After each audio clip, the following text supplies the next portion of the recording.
Now there ain't nothing to it, go ahead and bring Goliath on. Ain't no giant, I ain't gon' fire on. Catch a fade, you, I'm wrong, I'm gone. Y'all can catch the wave that I am on. I am icon, y'all are wide wrong. Think that I'm a reconciled bond, so ain't nothing to it though. This is on me, ain't got much to do with who you know. Keeping it true to form 10 L's into a milli though. But they already knew that those farewell to your opinions, know that he is something. This is all me, ain't got much to do with who you know.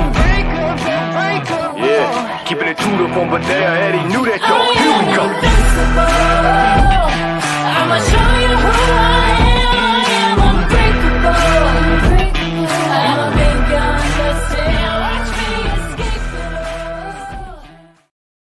it. Good evening, Diplomacy fans. Welcome to the June 2026 edition of League Night. I am Brandon Fogel, one of the co-founders of DBN. Tonight, I am joined by a very special cast, 3 first-timers making their debuts as analysts on DBN. First, we have from the Bay Area, Jake Mannix. Jake, welcome to DBN. Thanks, Brandon. I'm in the Pacific Northwest right now, but I was playing at first in the Bay Area as well with Adam Silverman and all that crowd. Sorry for miscasting you. From the Pacific time zone, I should say, Jake Mannix. Indeed. Somewhere.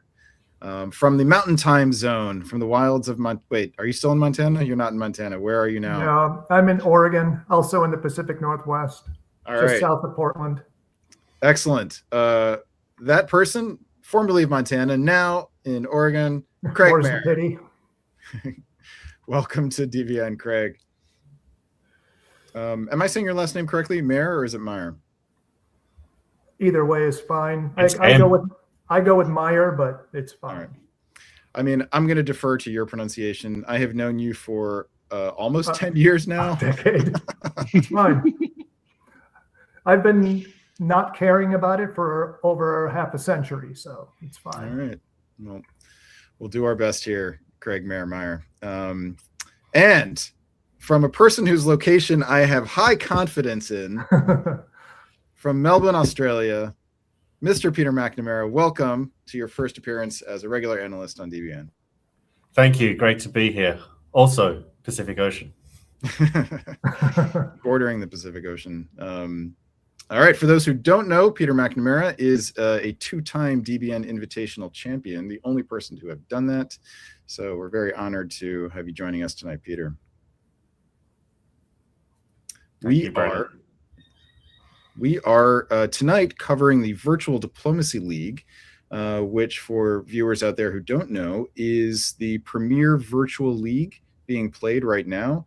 The format is virtual face-to-face. This is played on Discord through voice channels, and the games take place over the course of 4, 5, 6, up to 7 hours. And they are played in 3 phases over the course of a single game day. That is once that is convenient for, morning in Europe or evening in Australia and Oceania. And then the next round is convenient for morning North America, evening Europe. And then the last round, evening North America and morning for Australia and the rest of Oceania. So that means this is a truly global league. There are 2 time zones convenient for every one of the major regions.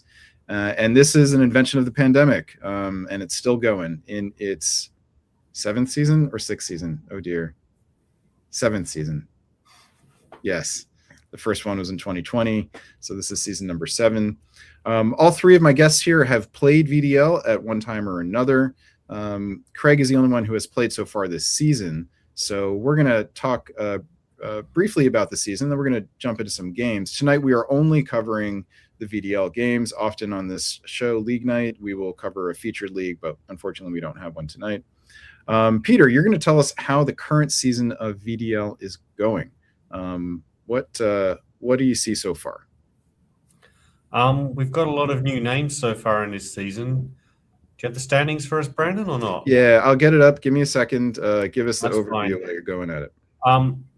Yeah, so this season, a lot of names that we've seen maybe in the past, maybe haven't been playing much, have only played 1 or 2 games.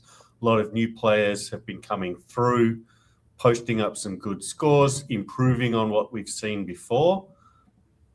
we do have a trinity of players from last year's top board, which is Claire Bradbury, Jason Gray, and Justin Law, who are back in the mix, and maybe they'll be playing again tonight. I think at least 2 of them are. I'm not sure if all 3 are.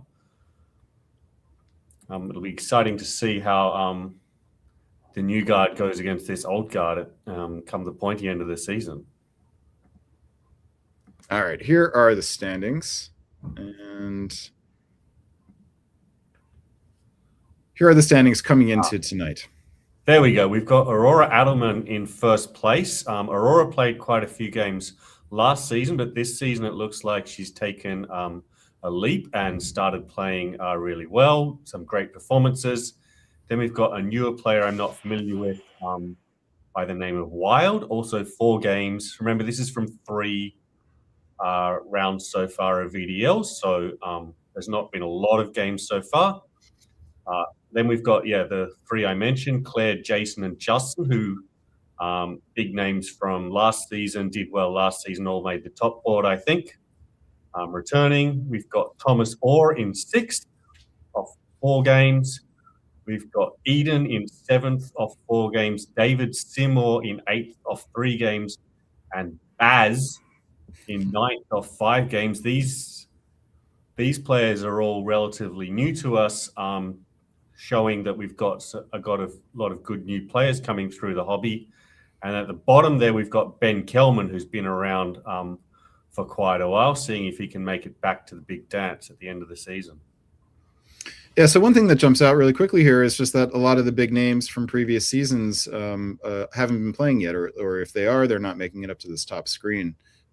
So it'll be interesting to see if those players come back later in the season, join in and try to make a run at the top board, or if this is truly a season of transition where a bunch of new players are making their names and squeezing some of these other players out. It's good to see Aurora making waves here. Aurora was a rookie last year and has come to a bunch of face-to-face events, including in Chicago here last season. So it's great to see her doing well.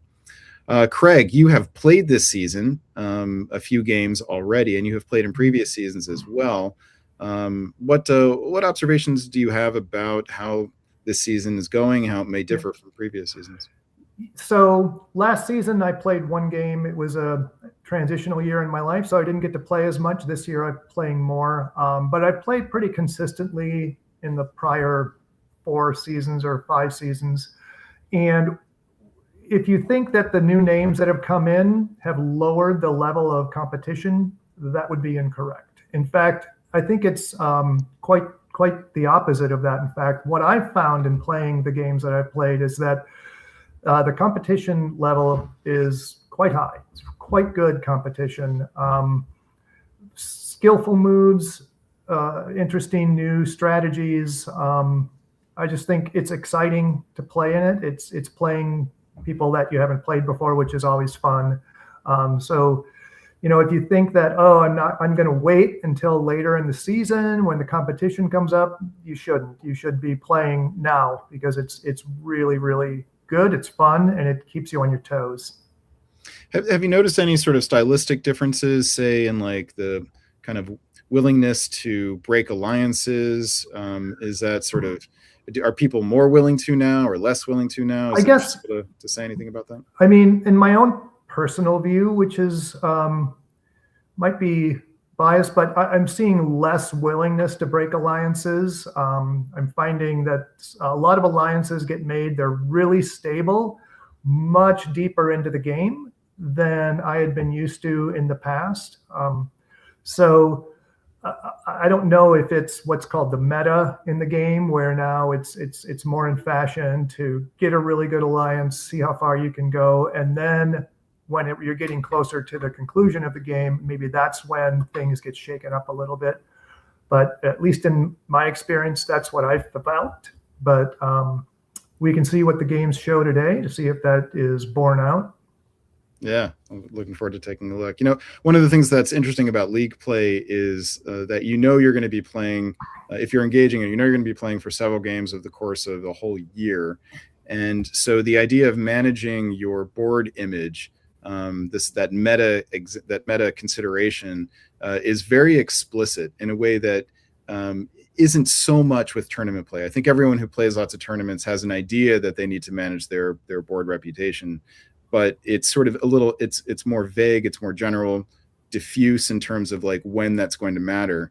But with something like VDL, it's there from the very beginning. You know you're going to see these players again in this same competition, possibly several times over the course of the year. So it's possible, I think, Craig, that what you've observed is the sort of evolution of the way that VDL and DBN have drawn attention to league play, and people are learning as they go along. Even if they haven't played as much before, they can draw on the experience of others. Jake, let's turn to you. You are a longtime face-to-face player, probably before all the rest of us, but you took a break from playing face-to-face for a long time and then came back last year, lured by WDC in the Bay Area, and then you dived into the virtual face-to-face hobby after that. So really curious to hear what your experience has been like, especially with regard to the virtual. Yeah, so yeah, I guess I was looking over my old standings recently and seeing that I'm coming up on 25 years of tournament diplomacy. Wow.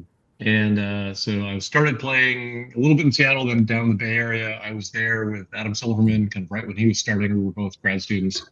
But yes, I took a long time off from 2008 or 9 all the way through till past 2020. I was only going to maybe 1 or 2 tournaments a year, all face-to-face. But when I discovered the whole VDL after, I'd never even heard of it. It was not even in my sphere of understanding until after going to WDC last year in San Francisco, kind of as a surprise drop in to visit Adam and see his tournament now that it was going to be Worlds. And I had such an amazing time that I'm like, and half the people I met there, who I'd never met before, were online players. And I'm like, hey, and they told me about the fact that VDL was the thing you should do. So I tried playing a bunch last year. I haven't played at all this year's VDL, but it definitely provided this bridge of a feeling of virtual face-to-face combined with the league play of having the same players you're playing with. Definitely fit the whole vibe I had remembered from early, face-to-face tournament hobby in both the U.S. and Europe, of knowing all the same people. You're going to play again and again and again. You immediately, without thinking about it, you're imagining, I'm going to play with this person again. Maybe tomorrow, because it's a tournament that lasts for a whole weekend, or maybe next month when they go to a tournament together. And that same vibe happened in VDL. So it definitely hooked me back into the hobby a whole bunch and kind of bridged me through from face-to-face. There's nothing, I'm in the Seattle area. Right now we don't have any tournaments. Hoping to change that, but so far we have to get regular games first. But I'm traveling a lot now, but VDL is awesome, and I would like to jump in back this year. I would have played today, but I wanted to be on this. We gotcha. This podcast, so here. We gotcha. Have you noticed any differences between the virtual game and the in-person game that stand out to you? Funny thing is I the only thing that is missing is being able to go out to get drinks with the guy that stabbed you in the back can buy you a drink afterwards, and it's just hard. You can do that with Venmo, but it really doesn't work. It's not quite the same thing. But you can really there are pluses and minuses. You can't do that. But on the other hand, when you travel for work or you travel for visiting family and you're bored of your family or whatever, and it happens to be one of the weekends you can do it. Like this is what I did last summer. I was traveling to New York for work, and over the weekend I stayed in the city so I could just kind of wander around the village and kind of just see things. I just played, and I played from my hotel room, and then I realized I needed to get some pizza, and so I wandered down the street, and I was just playing on my phone and tapping on Discord and commenting on the next game once I got to the next game.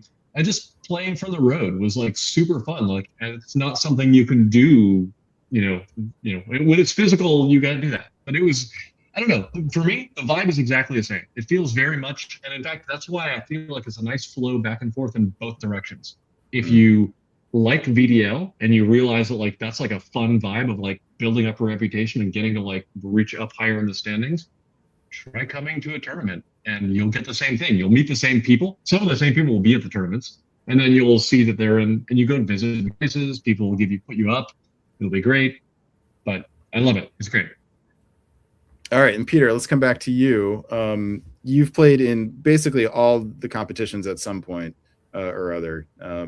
Are you able to identify any difference between VDL and the other other types of competitions like VDC or the other leagues? I guess the question is VDL versus like the tournaments on virtual, or VDL versus like the other styles of play. Of course, you can't see people in virtual play. That does change things, at least if you have a background in playing in person. VDL's sort of always had a bit of a different vibe to the tournaments like the Summer Classic and the Virtual Diplomacy Championship, but I think it's a bit hard to really put my finger on it and exactly explain that in words. It is a bit more relaxed. It goes on every month. It's a chance for us to play games. And I think it is sort of more relaxing and welcoming, maybe. Oh, I mean, the other events are also welcoming, but this is sort of a nice introduction to virtual play. You can just sign up for one game. You don't feel like you're missing out on the whole tournament. Drop in and out as you feel. Yeah, low barrier to entry. I think that's what you're going for there. It's very easy. Yeah, that's the words. Thanks, Brandon. You don't have to book a flight, book a hotel room. You can just apparently go get some pizza and log in and play while you're at the You can even get the pizza beforehand and be organized, which but why might be a good idea. All right, then. Speaking of getting organized, I think it's time for us to dive into a game. So, Jake, we are going to give you a break here so you can go drink that cocktail in private and then maybe have another one later. Before you go, you have to tell us about the cocktail. What are you drinking? It is past 5 p.m. here. This is totally kosher. I'm having a far too watered down old fashioned. I don't have with me the proper spherical ice cube to make it, melt slowly and kind of not kind of dilute as it is doing. But it's a classic old fashioned, except I really felt like I needed a little bit more to drink because, hanging out with you guys is kind of, you know how it goes. So, I pulled up some Veuve Clicquot and poured that little bubbly in there, and it's the way you got to go. Wow, that is an improvisation. I don't drink cocktails, but if I did, I would view that with suspicion, but also envy. Yeah. There we go. Curiosity. Okay. We'll talk about the next one next time. Go enjoy. We'll see you in a little bit. And all right, then the three of us are going to dive right into the first game of VDL. This was played overnight in North America, but first thing in the morning European time and in the evening in Australia.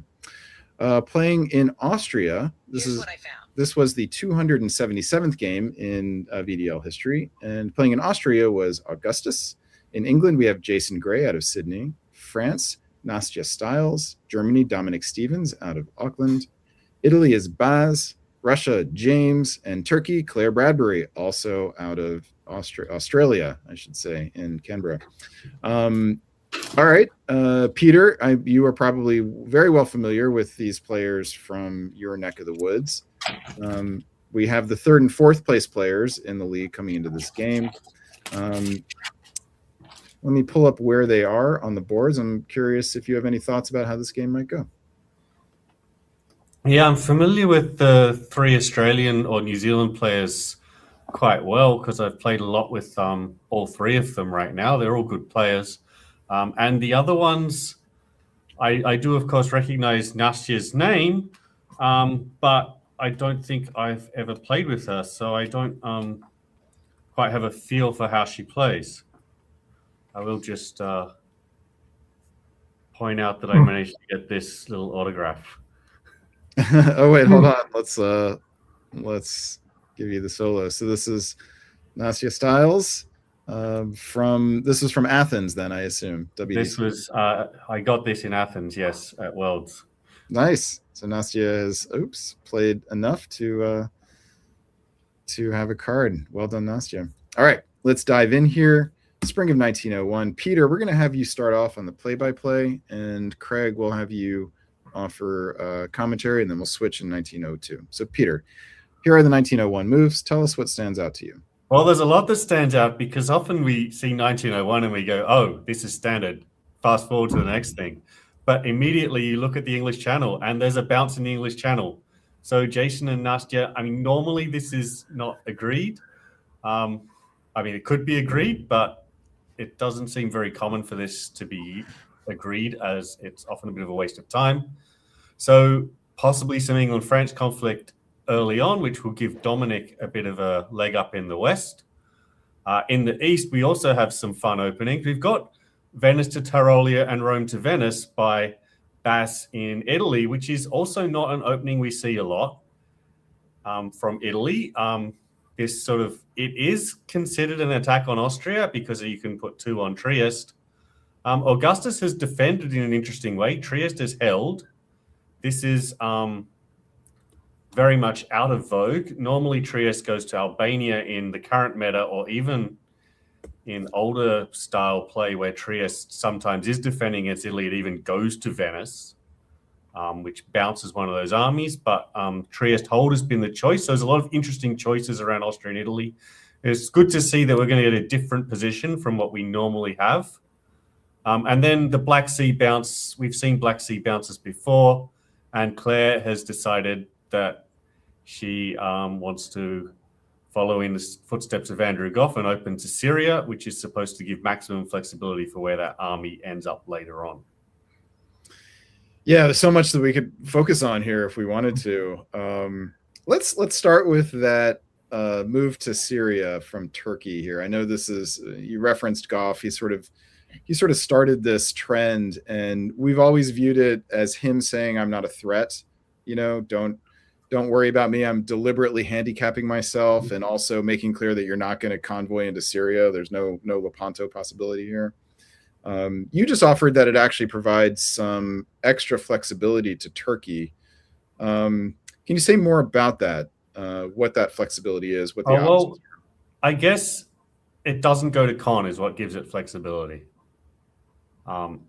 So I actually don't order to Syria myself personally because I don't see the point of moving out of Smyrna. But you can then deploy the other 2 units as you wish and build pretty much wherever you want because that Syrian army is out of the way. Supposedly, it also sends a message to the Italian player, like, don't even bother with the Lepanto plan because I'm going to build something in Smyrna and you have no place to land. However, in this case, obviously, there doesn't seem to be a lot of accord between Austria and Italy, so they are not opening up the way Lepanto would open up. And I find the hold in Trieste very curious. Whether that's intended or not is hard to know. Like a hedgehog opening would probably send Trieste to Venice here as a purely defensive opening for Austria. And that would have bounced that Italian army out of Venice. That ascending army would have been bounced out of Venice, and therefore they wouldn't have a force on Trieste. So that's curious to me if that was planned or if that was a misstep, a misorder, something like that.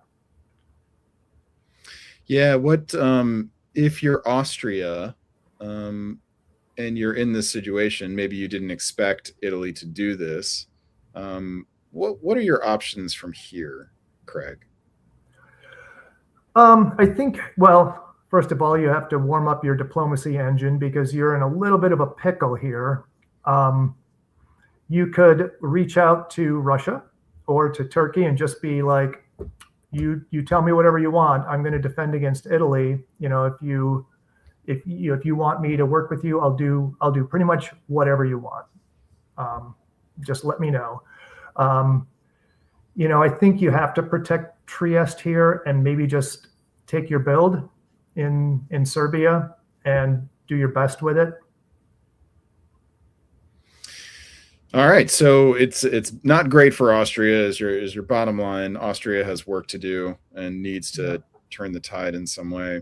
All right, let's go to the English Channel, Peter.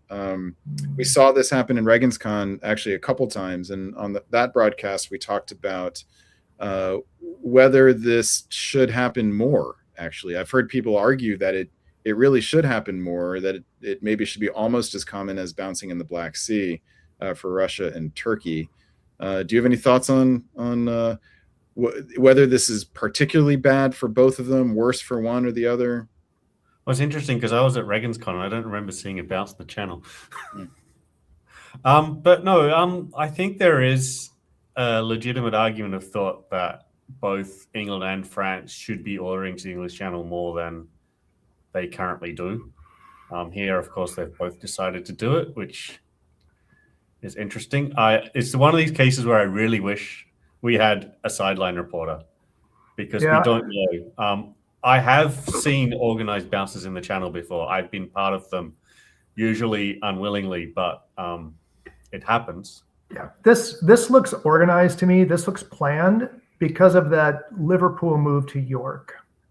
If this were something where Jason was thinking he was going to get a hand up and really want to tell Dominic, I'm with you, I'm going to go to the channel, we're going to attack France, I would expect to see Liverpool show up in Wales. That's a good call, Craig.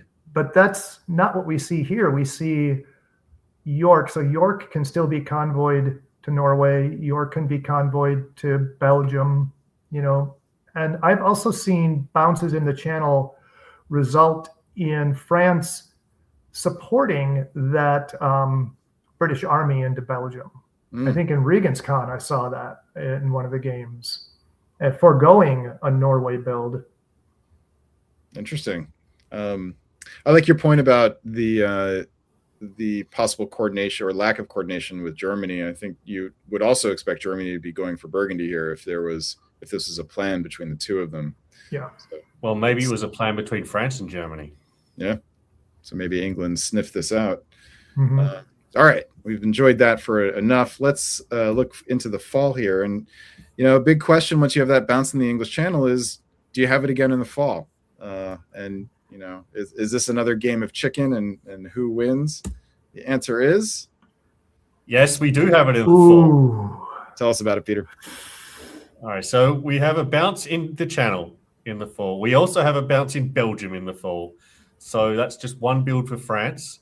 And in keeping with the theme of bounces, we have a bounce in Sweden in the fall. So everybody hates everybody in this game. Everyone hates everyone in the West, and including Italy hates Germany because Italy is immune. So Germany also only gets one build out of this. England, France, and Germany all going +1. So Italy does not attempt to go to Trieste at all. Instead, Italy gets Greece, which is really interesting. Both Austria and Turkey have decided to support Italy into Greece. They've decided Greece is more important than the guarantee of Tunis. +2 for Italy, so I can't argue with that. Austria says, I don't need to defend Trieste because Italy's not attacking it, and Austria is correct. We see some interesting moves around Russia and Turkey as well, with Russia supporting themselves into Galicia and putting a fleet into Romania, and I'm not quite sure how to read that one. Maybe our expert analysis, Craig, will be a bit more. So that's hard to tell because you would think obviously that's very friendly to Austria, but one part is friendly to Austria and the other part isn't, right? Yeah. Just focusing on that fleet could have gone into the Black Sea here, but it didn't. And my guess is Russia and Turkey must have had a discussion to both decide, okay, we're not gonna bounce the Black Sea. We're gonna do something better with our units. And my guess is maybe Turkey was hoping that the army would come down from Ukraine, which also would have gone. And so Russia could be in a really amazing position here. Wouldn't be in Gal, but would be in Rum and the Black Sea. It's a fascinating set of moves here. So you've broken down the East. It'll be interesting to see what if the builds tell us anything about Russia's intentions, how Turkey feels about a fleet being in Romania, how Austria feels about the army in Galicia. I'm with you guys, mixed messages. And then the love party over Greece is fascinating as well. So we'll see how that evolves. Let's go back to the West here, though. Craig, you speculated on some possible alliance configurations in the West based on the spring of 1901 moves. Do these fall of 1901 moves clarify anything for you? It looks even more arranged to me just from the moves, because you've got Germany going to Belgium and to Holland and getting bounced out by France. Now, that could be that Germany and France, maybe they had an arrangement. They figured somebody was figuring something out, and one or the other reneged on it. But it's interesting that Germany doesn't cover Munich in this situation, because Holland, for all intents and purposes, I mean, unless England's going to like suicide, England can't be possibly going to Holland here. So rightly, Germany doesn't need to support that in, but that Ruhr unit may have been better off going to Munich, allowing France into Belgium and gaining a friend instead of maybe antagonizing somebody who may have otherwise been a friend. If Tiroli to Munich was not agreed upon, then Dominic will be kicking himself for not covering Munich. Keeping France out of a dot while himself giving one up. Yeah. All right, let's push forward. Check out some builds. Craig, you have a final thought? No, that was it. Got it. You're just you are. This is a game that I love. I love chaotic games where, I mean, clearly the car's out of control, but everybody on the board thinks they're in the driver's seat. Yeah, this is like, yeah, I get it's those noises are you salivating over this game, as if it's a piece of cake. All right, nobody gets two. Oh no, I'm sorry, Italy. So nobody except Italy gets two builds in 1901. How great is that? All right, we definitely have some clues as to what the players are thinking here. Looking right at England, who puts that fleet in Liverpool. So no question about whether Jason is happy or unhappy about those bounce to the English Channel. He wants to go after France. Germany does pretty much what the only thing they could do if they want to evict Italy here, and that is to build an army in Berlin. France builds an army in Paris, so that suggests that they are not happy about that bounce in Belgium, and they want it. And Russia's build is interesting here. Army Warsaw. I would like to hear what you guys think about that in a second. But first, we'll review the other builds, and that is Turkey building an army in Ankara. Also interesting. Italy, for their part, builds fleet Naples and army Rome. All right, so we have a lot of army power going on the board here. A lot of people who are viewing their path forward on the ground. Let's talk about the East here, these builds. Army Warsaw, Army Ankara, Army Rome. Peter, what do these tell you about what's going on in this game? Well, Army Warsaw makes a lot of sense. You've been bounced out of Sweden, so it might be going after Germany, or you might just be saying, I'm going all in on killing Austria after I've taken Galicia. I'm not sure which way that will go. We'll find out. The big build on this board for me is the army in Ankara. Normally, Turkey puts down a second fleet. Army in Ankara, usually Austria doesn't like it, and usually Russia doesn't like it, because you want Turkey to be fighting Italy at least partially. So there's already been some Italy-Turkey cooperation here. I wonder if Claire is angling here for actually an IT alliance.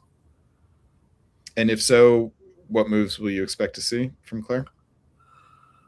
Depends how fast Claire wants to play it. There's an obvious attempt to try to sneak into the Black Sea. Whether or not Russia will insist on a bounce in the Black Sea, I don't know. Maybe they should. Got it. And Craig, what do you make of Italy's builds here? What do they tell you about Italy's intentions?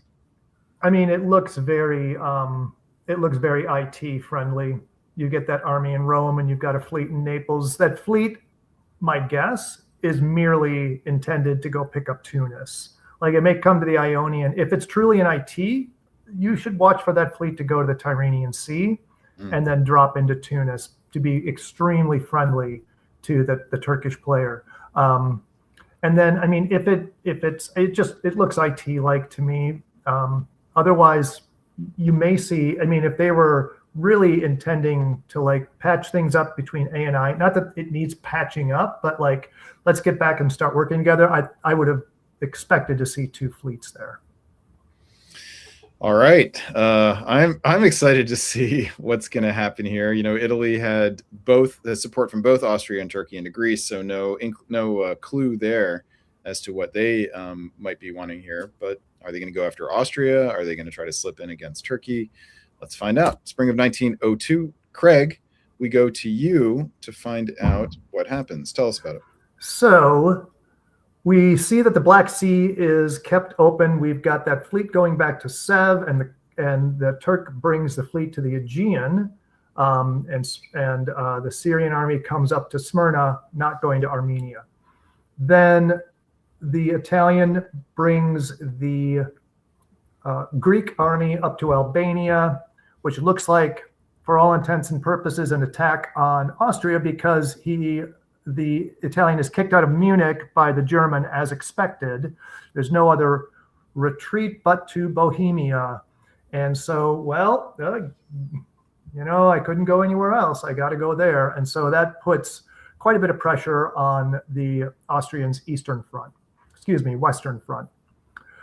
We've got interestingly, some English-Russian cooperation in the far north. Norway is moving into Sweden with support from the Gulf of Bothnia. We do not see an attack by Russia on the German Eastern Front.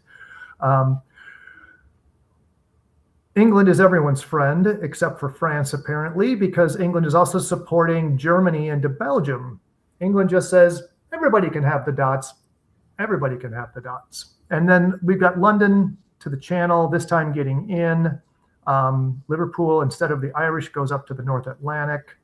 And then France just tries to bolster its border between Germany by moving Burgundy in, and Brest and Spain moving west to pick up a build and cover in the Mid-Atlantic. All right. And Peter, what anything jump out to you that you want to focus on here? I mean, the one thing that really jumped out to me was actually Norway to Sweden with agreement of Russia. That's sort of, England is now seemingly on board with both Germany and Russia, which is putting them in a really strong position because there's no fleet power to oppose them in the north right now. And this is bad news for Austria. There are just too many armies that are not Austrian next to Austrian dots. Yeah, this sure doesn't look good for Austria. That Greece to Albania, not great. All right, let's look at fall of 1902. Back to you, Craig. And there is going to be what looks like a pile on Austria, unfortunately. If it's any solace in the OR, we often say all bleeding will eventually stop. And this will also eventually stop. But one way or another. One way, eventually, the bleeding will stop. So loses Vienna, loses Budapest to the Italian and the Russian, respectively. There must have been, I'll bet there's some agreement between IT because Italy would have gone up too. So go ahead, Turkey, and take Greece, taking it with the army. I'm not sure how I'd feel about that as Italy, but that's where they are. And then moving westward, England did help Germany in the turn before, but now helps himself to a German dot. Jason Gray takes Denmark, whilst Germany attempts to keep Russia at bay by blocking the Russian out of the Baltic and blocking the Russian out of Silesia. But for his trouble of stopping those two units, loses the pickup in Belgium to English-French coordination, of course, because that's how this solid, perfect alliance play has been all game so far. We've now got England working with France, and France is going to go up two here through Portugal and Belgium, and France drops into the Med, allowing England to drop into the mid-Atlantic. Very curious moves. I'd be interested to hear what Peter thinks of that. Well, this is a strong EF now suddenly. France is going up 2, put down probably Fleet Marseille, Army Paris. England is also going up, but they've got German dots to take, and they might be able to flood the Med before Italy's in a position to defend Tunis. France does have enough armies that England might not be able to stab them that easily. So England is also going up 2. England is going up 2, yes. So it'll be interesting to see what Jason builds in England. But I do like that Nastya has managed to turn things around here. It's well done. It looked like England and Germany were going to just hit her hard, but she's found a hook in and managed to get England to flip on Germany there. Yeah, the other thing I'm really interested in seeing is what Claire builds. What would you expect to see based on what you think of what her options are? I think her options are fleet and fleet. Yeah. But where she builds the fleet is maybe telling. If Khan were open, the obvious build would be putting a fleet down in Khan, because you can tell both of your neighbors, oh, no, it's going the other way. So, all right. So you're both expecting a fleet. Ankara says, I'm not sure I'm expecting a fleet, because it wouldn't surprise me if Claire built another army personally. Okay. But if another army goes down, my guess is it will be in Ankara. That would be my guess. And all right, we'll see what happens, and we'll analyze it there. I just want to say this is a bold switch here by Jason Gray. Was seemingly part of a solid EG that was getting him pretty good position, and now he's switched to an EF that gets him even better position. He now owns the North and is in the Mid-Atlantic.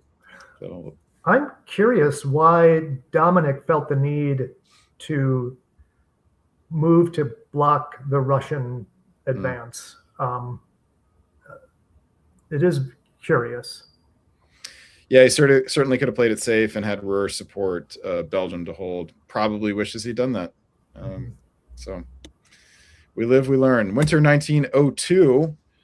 Let's focus on Claire, who tries to build 2 armies in Turkey. See, I told you she'd put it in Ankh.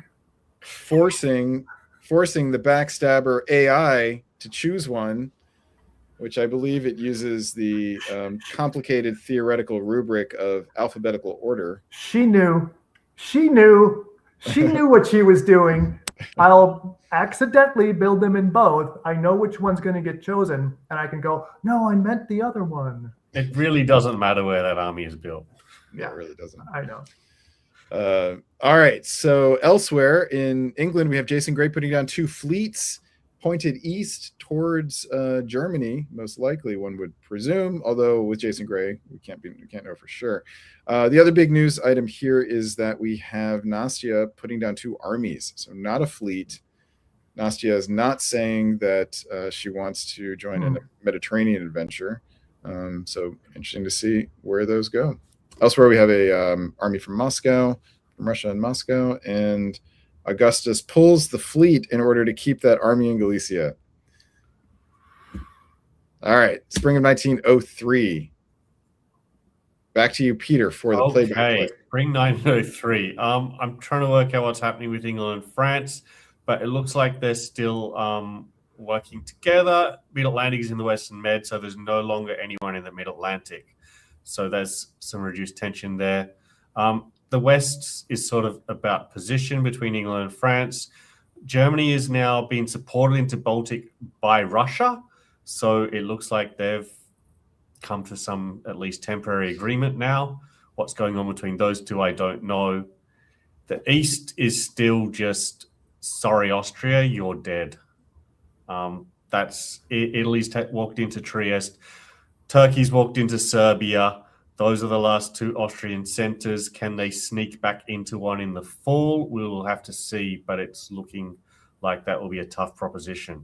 Maybe Munich is their salvation. Craig, anything? That move from Kiel to Baltic is very interesting. Russia may be recognizing I'm going to have an English problem real fast, so maybe I can talk Germany into helping me slow that English progress down, because I think that Sweden is guaranteed. Sweden is guaranteed, yes, between Germany and Russia. So if they want it, so maybe that's Russia's way of saying, okay, I need to help you now, because the more I help you, the slower that EF moves towards me. The problem for Germany is that Holland is also guaranteed for England, France. If they're willing to risk Denmark, right? Yeah. There's water being squeezed into different parts of the balloon here, and there's also Munich that Dominic has to worry about. Yeah. I mean, what would be really interesting is behind the scenes, like Peter was saying earlier, get a sideline report to what the conversations are like between Italy and Russia, and between Russia and Turkey, because they're running out of room for 3 over there, unless somehow everybody just moves to the line right now. Given the England-France position, maybe they will move to the line. And then that Austrian army is pretty valuable, and so maybe Austria gets spared the guillotine right now. Oh, Italy walking out, maybe walking out to moving up to Tyrolia. If Bohemia does anything other than going to Munich here, I'll be surprised.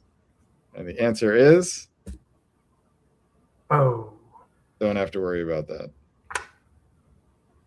Yeah, so we do see Holland fall, and England and France guaranteed Holland. So France takes Holland, England takes Belgium. There is a full court press on against Italy with a convoy to Tuscany, which gets blocked, and a walk into Piedmont, which does not get blocked. As we said, Bohemia goes into Munich, but it did not get support from the French. So sorry, Augustus, thanks for the game. It was a tough position, and sometimes that happens to the best of us at some times. Also, Dominic does manage to get Denmark, so at least he gets something in compensation for losing Holland here. Holland was blown up, so I think that means it's going to be a rebuild in Berlin. Maybe not the best place to have his pieces for spring 1904, but at least he's still got 4 of them. And England and Russia are moving basically all their units towards each other, while Claire pretty much does nothing. I assume Aegean to Ionian is everyone's friend.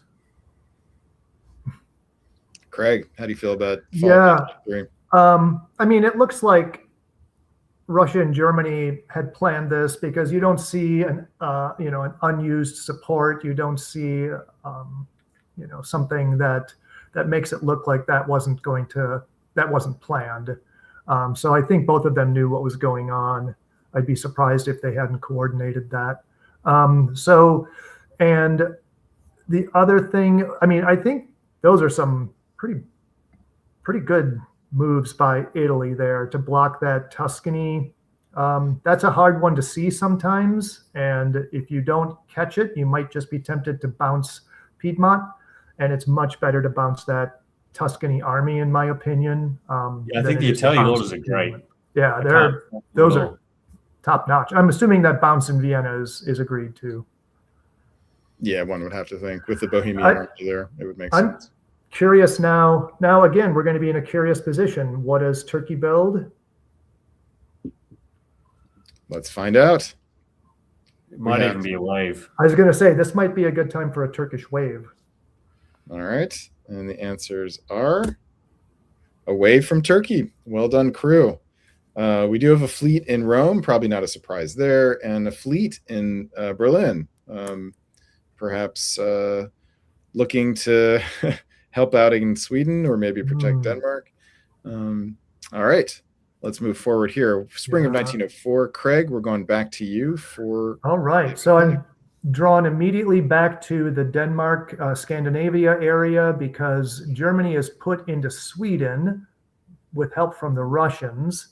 Russians moving to Finland, which kind of threatens all of Scandinavia with that unit composition.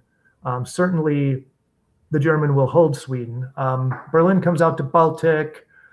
An attempt is made to take Holland, but that is not successful. Holland actually moves into Ruhr, and because the sneaky Italians snuck back into Munich, there's no retreat for that poor German army from Ruhr.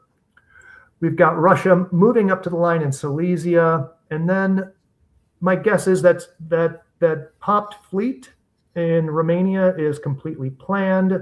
You will see that be that dot will probably stay Russian. The Italian is it looks like it's going to be putting 3 on the Gulf of Leon by moving Rome up to Tuscany, which is nice. That should guarantee them taking either Western Med or the Gulf of Leon in the fall. And we see the little conga, tiny little conga line with the French and English units in the lowlands. Peter, any tea leaves here to read? I just want to look at Claire's orders. She's put Ionian back to Aegean. For defense against EF, there's no need to be in the Ionian. It might be useful there if you were pushing against EF, but obviously she's decided to give Italy the space. And always there's this discussion about what's the best way to actually blow up the fleet, because you can blow up the fleet in a way that allows Turkey a free walk into Sevastopol if they want, or you can try to insist on something like walking into Bulgaria in the spring and saying, Turkey, use all your units in the fall to blow it up. So Claire has a choice now as to what she's going to do with Russia. It'll be interesting to see what she chooses in the fall. Yeah, and this is a case where there's really no reason not to blow the fleet up on a Turkish dot. There's nothing for those armies to do in the fall, except if she wanted to. Well, I'm sure Claire's going to argue that it needs to walk up into Galicia in the fall. I see. But yeah, you're right. It's much safer to blow it up in a Turkish dot. All right, fall of 1904. Let's see what Claire does. Sort of first big decision point for somebody with a stab opportunity. And Craig, tell us about it. So Claire, ever honorable, walks up to Gal because she said, well, that's where it has to go. That's where it's going to be the most useful to us. So that unit, or that dot does stay Russian in Romania, but Claire doesn't advance into Serbia, which I think would be really telling. And then in Scandinavia, Germany kicks England out of Denmark, but for his trouble loses Kiel. And Belgium cycles down into Ruhr, allowing England to continue to own Belgium. And Munich and Silesia try to conga line into Ruhr, but that doesn't go. I'm not sure if there was a thought that it might go. Maybe there was a discussion about that. As I suspected, Italy takes the Gulf of Leon, but as I did not suspect, Italy also takes the Western Med because England backtracks into the Mid-Atlantic. yeah, that move west to Mid-Atlantic is the biggest thing on this board that's sort of a bit maybe unexpected. Yeah, that is curious. It looks like it does feel as though Jason might be trying to set Nastya up for a stab by walking back to Mid-Atlantic. Yeah, but Jason is going up 1, I guess. Up Poland, up Denmark minus Sweden. No, he doesn't keep Denmark. So. no, Denmark. Oh, sorry, no, he loses Denmark. Sorry. Jason lost London. Sweden. I'm going to get dropped from the commentary team for that. I think it looks like Sorry, England- Peter. It was good. It was good having you on. Oh but, God, that was the worst. That was yeah, the absolute man. worst. Thank you. You know, Thank you, Brandon. The thing is, when people have built up enough credibility, Oh my God. we're able to forgive them a mistake or two. But you need more average commentators, average players. you know, when a player has the track record of Peter McNamara, we have to bring him back and say, "I'm sorry, Peter. Please." Like, it's also interesting that Leon went to Spain, right? It's Spain gone up to Gascony, but Leon has gone into Spain. They might also just be setting up for a different line against Italy. That's further back. Maybe. It's not quite clear yet. Claire in the comment has said cracks in the EF have appeared by this stage. Huh. But the rest of the moves look like England and France are still 100% locked in. It's just that those southern fleets are a little mysterious. They need more units down there, though, to make a line here. Mm-hmm. They'll need a fleet. Does France? No. France does not. This is going to come back to France not building that fleet Marseille. It's hurting them now. Mm-hmm. The thing about withdrawing like that is it just speeds up the attack. Like you could just force them to push you back, and that will slow them down a bit. But now they're another turn faster if they want to attack. It's curious to me because you were going to lose either Leon or Western Med. You didn't have to lose both. All right, let's find out. We've got builds, behind the line here, and let's see if Claire waves again, or if she thinks it's the time to start springing the trap. The answer is not yet. Not yet. James puts down an army in Moscow. No surprise there. And we get another fleet in Rome. All right. I think this is really clever by Claire, because by waving those multiple builds, eventually people just forget.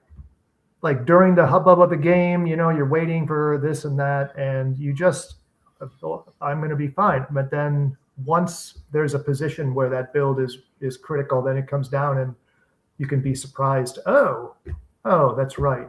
You have build in pocket. Oh yeah. It's the lull you to sleep strategy. Yeah. Spring of 1905. Back to you, Peter. Tell us what you see. Okay, so let's go straight to Claire, because her pieces do seem to be doing something now. Aegean is in Constantinople. Greece is up into Serbia. Galicia is now in Ukraine, which is probably not where it is needed for the line. So that's Claire. James and Dominic still working together, fighting the valiant fight, trying to beat England, France. So we see another exchange of position again. Denmark is into Kiel. England is into Denmark. There's an attack on Norway that fails. Kiel is into Munich. Munich retreats into Berlin. Lots of centers have changed hands, probably with a slight bit more of an advantage towards the England-France side of things. And Italy decides they're going to go for Spain, rather than trying to swing a fleet down into North Africa immediately. They will eventually get that fleet into North Africa next turn because they're in Tunis, so that can be put into North Africa fairly simply from there. But no real movement on the France-Italian border, because Piedmont and Gascony bounced in Marseille, leaving the army in Piedmont still in Piedmont, which I'm sure is annoying Bass a bit. Trieste is also held, so maybe there's not a complete amount of trust with the alliance partners in Russia and Turkey, or maybe it's going to be working with Turkey even over Budapest in the fall. I'm not sure. Keep an eye on Trieste in the fall is what I'd say. All right. Yeah, that lack of support into Piedmont, just to give you a lot more play on those French and Iberian centers, is curious. That I would be interested to see why that decision was made. Maybe that move back to mid-Atlantic gave the Italian the idea, England has abandoned helping France. I don't need to do the conservative move to take the thing. I can get this dot right away.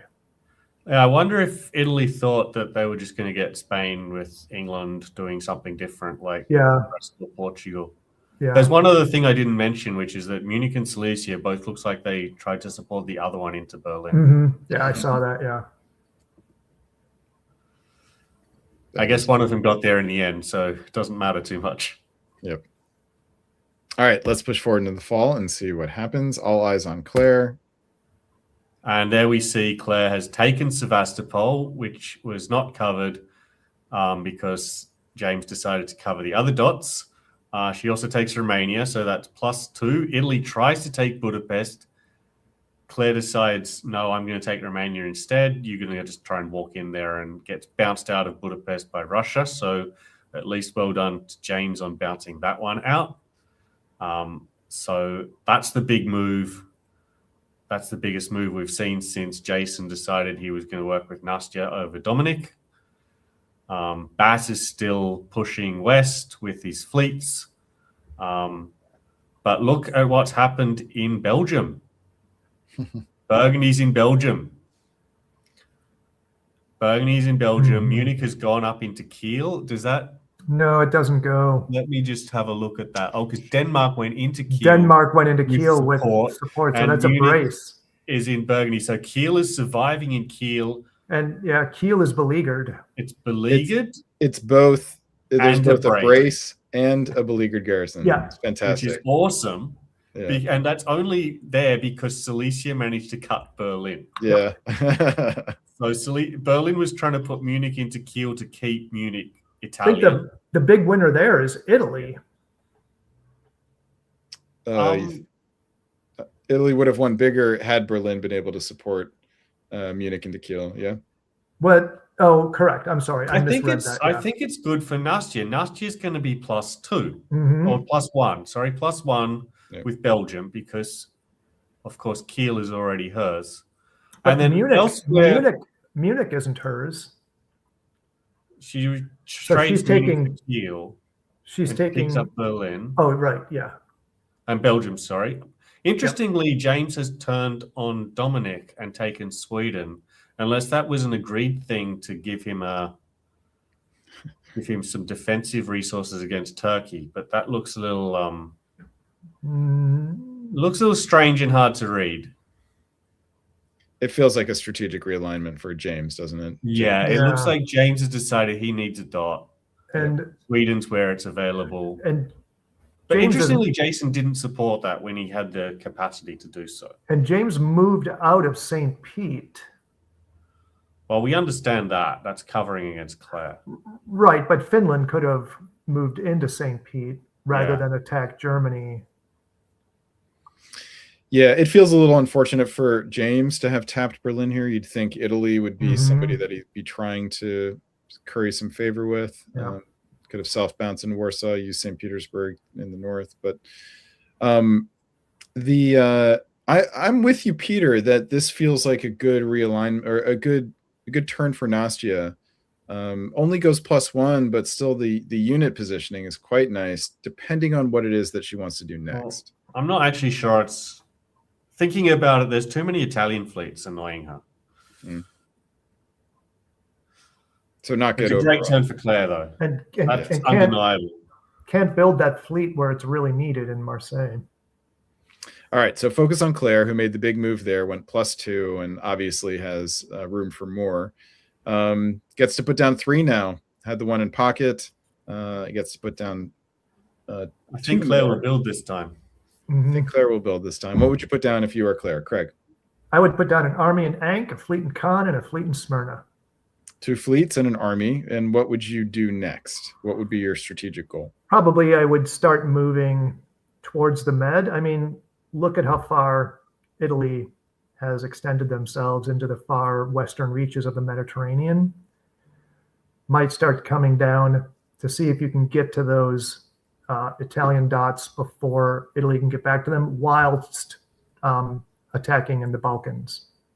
Because Italy will have to make a decision which they're going to defend the best. So, all right. So if you were Turkey here, you would pivot away from the Russian centers. I mean, what are you going to get in the Russian centers? 2? Warsaw, Moscow? You might not even get Warsaw and Moscow. So, Peter, would you do the same? Pivot towards Budapest, Vienna, Trieste, maybe Naples? I think I would be building 2 armies here and a fleet. Pick up Budapest and then see if the northern powers are going to let me take Warsaw and Moscow. Because the northern if Jason and James work together and Jason pulls off James, then James should be able to defend Warsaw and Moscow for a long time here. All right, let's find out. Winter 1905, Claire builds 2 armies and a fleet. And we do get a fleet from France, though it is in Brest, not Marseille, as Craig pointed out, would probably rather. Let's move into spring of 1906. Craig, we're back to you for the play-by-play. So my eyes are immediately drawn to the fleet in Brest going to the English Channel and getting bounced out by the mid-Atlantic, and Gascony heading north into Brest, perhaps to try to take a swing at getting dots on the island. And then Marseille and Spain both move west, allowing Italy a walk into the Marseille dot, which will not be hard to, well, I maybe spoke too soon there. And Italy then moves its armies east to Vienna and Trieste, while, as expected, Claire starts to creep eastward up into the Balkans and also to take other Russian territory. In the far north, we've got England walks into Sweden, while Barents moves back to Norwegian and Skagerrak goes into the north. We've got 2 retreats. Kiel is dislodged by cooperation between Italy and France, such that France takes Kiel, and then Kiel gets to retreat into Denmark because Denmark went to Baltic to likely threaten. I think Denmark went into Baltic because ultimately Jason wants his army in Norway to go from Sweden to Denmark.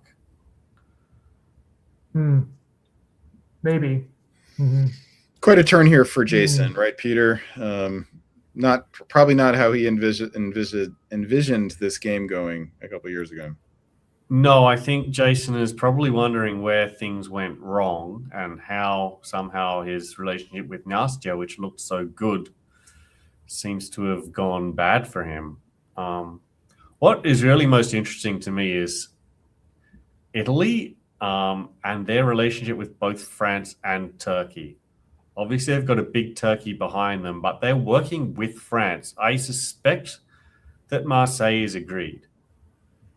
And notice that they took Mid-Atlantic from Western Mediterranean, not from North Africa. So there's no pressure, or there's less pressure there. And they're working together with France in Germany. Yeah.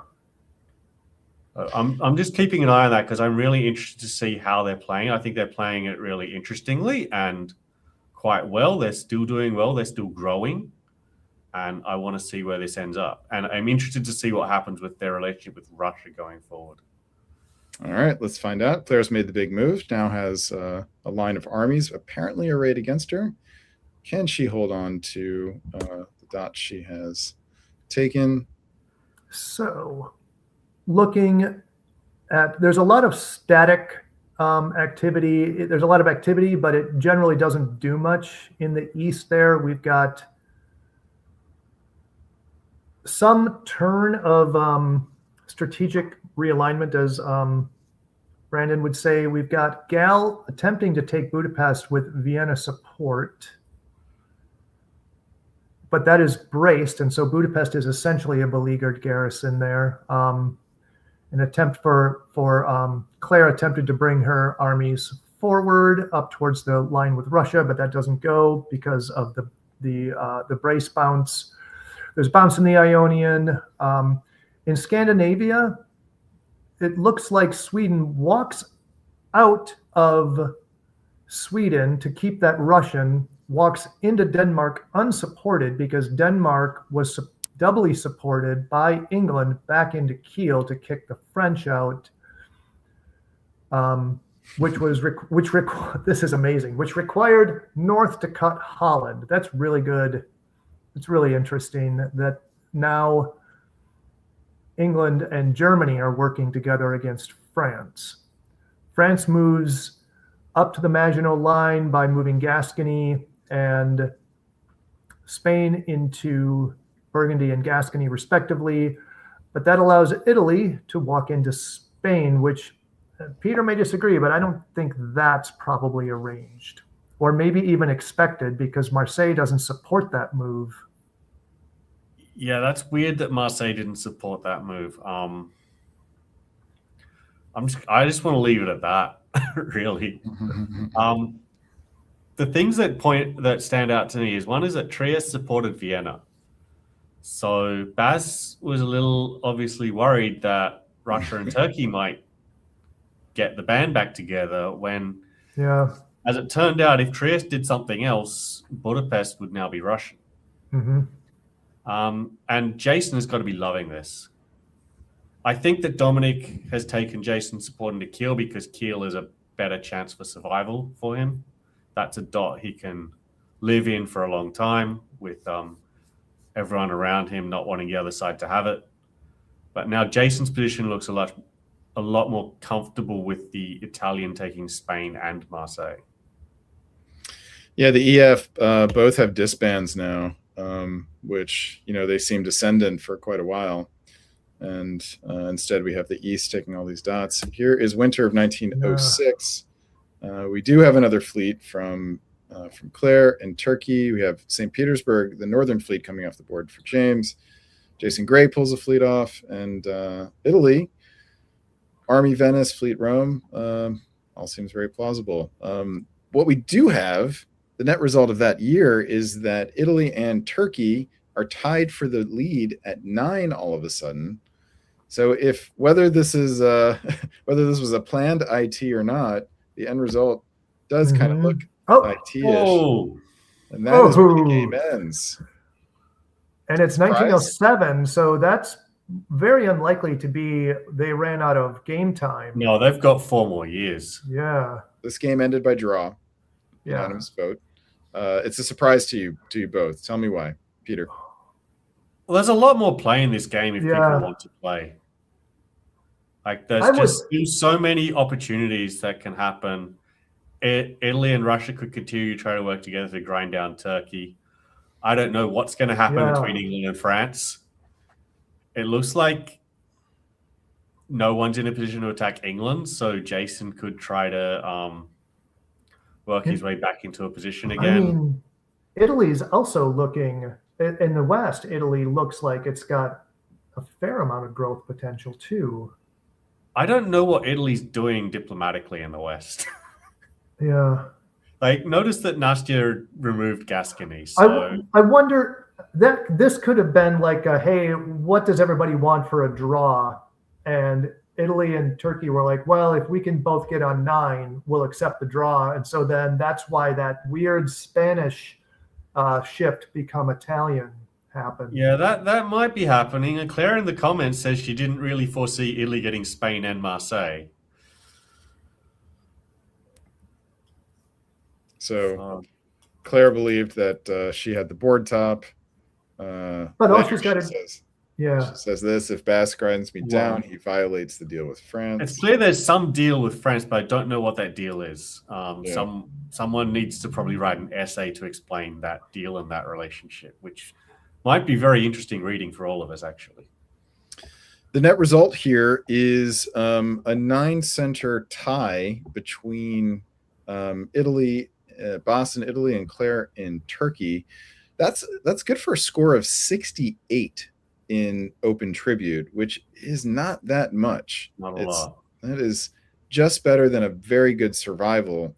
And it's worse than a 7-center lone board top.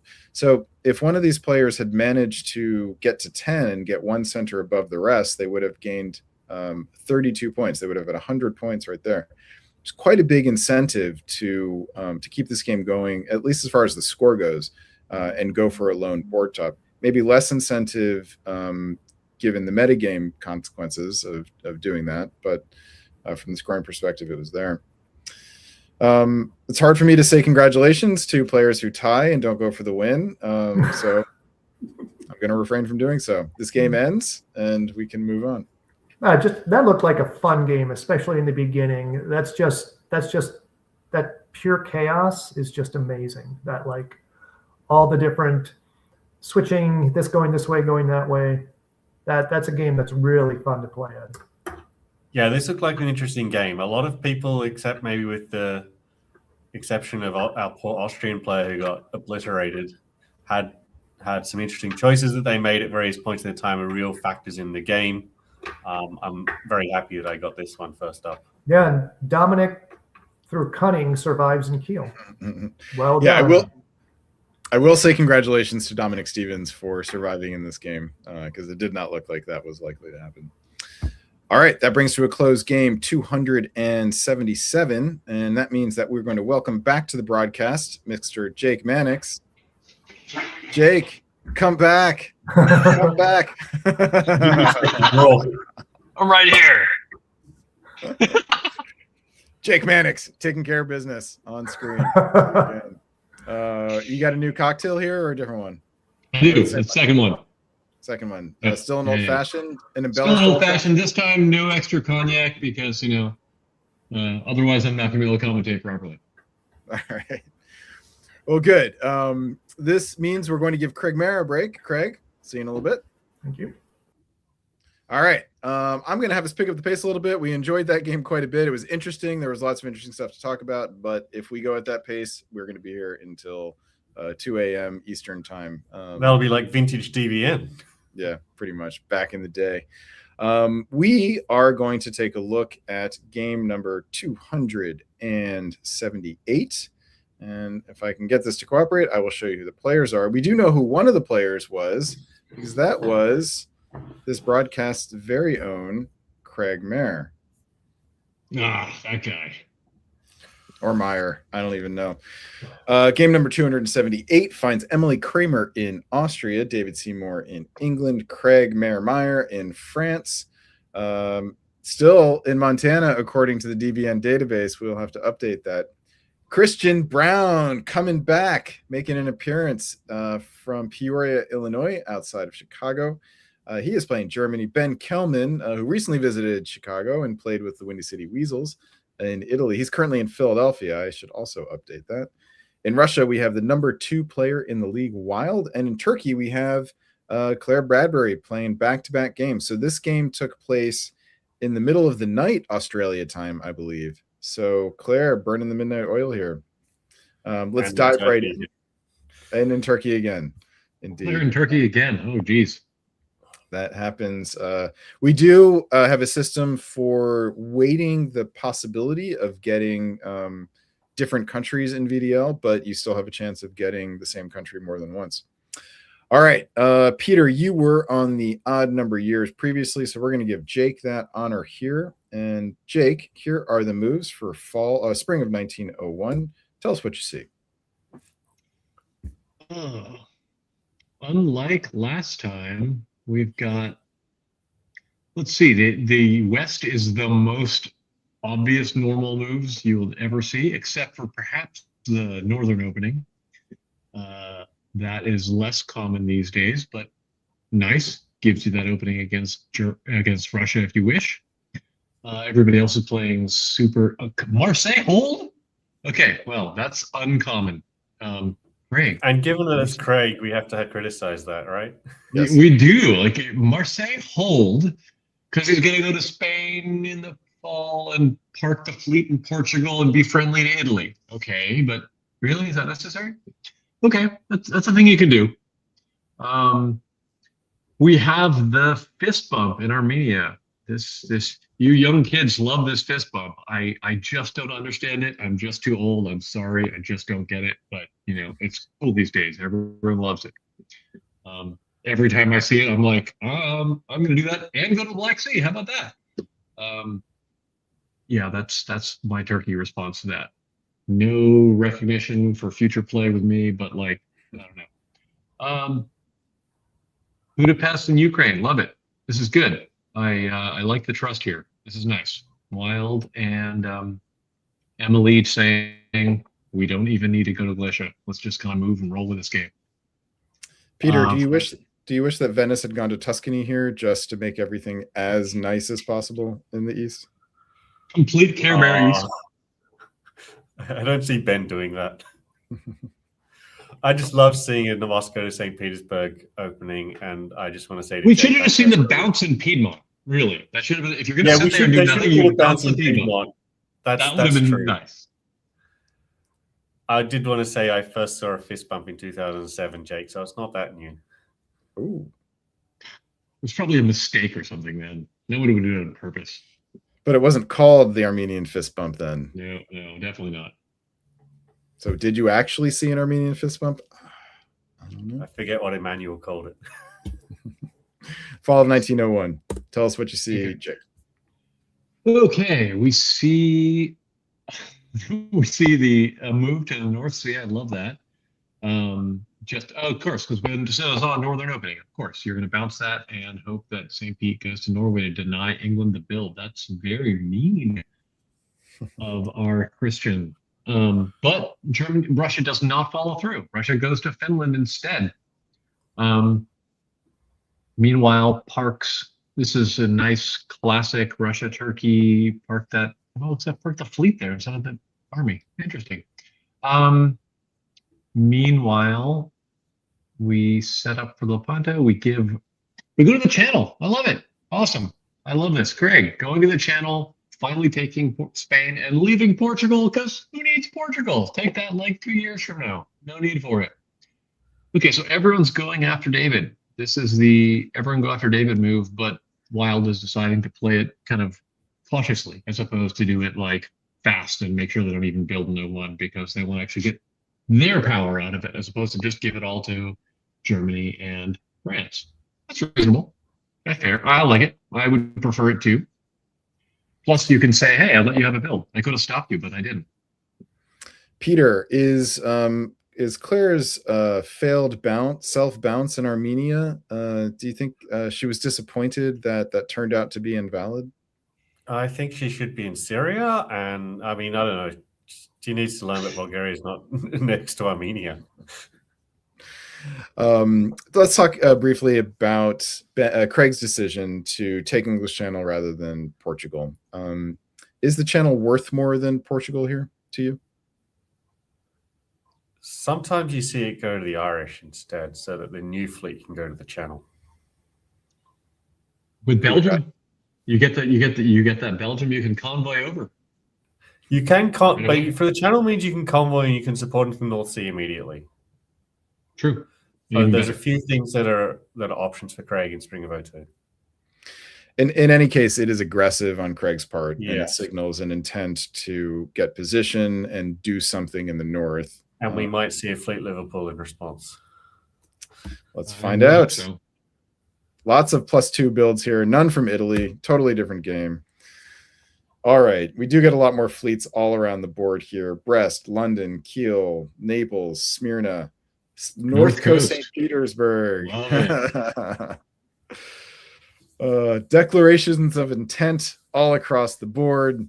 Let's keep going here. Spring of 1902. Down to you, Peter McNamara. Tell us what you see. It's still piles on England. St. Petersburg is in Norway. That's successful. Fleet Kiel has come out into Heligoland Bight, so there's going to be more pressure on North in the fall.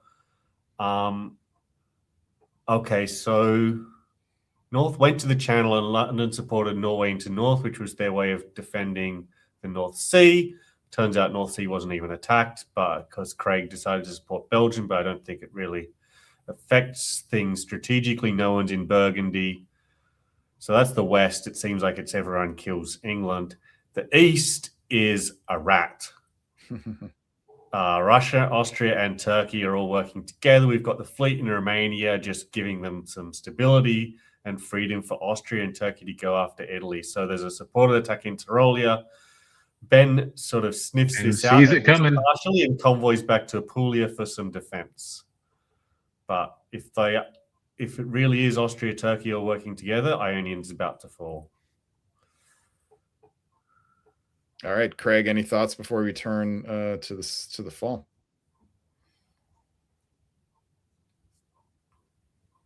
I'm sorry, Jake. Any thoughts before we die? Oh yeah, no.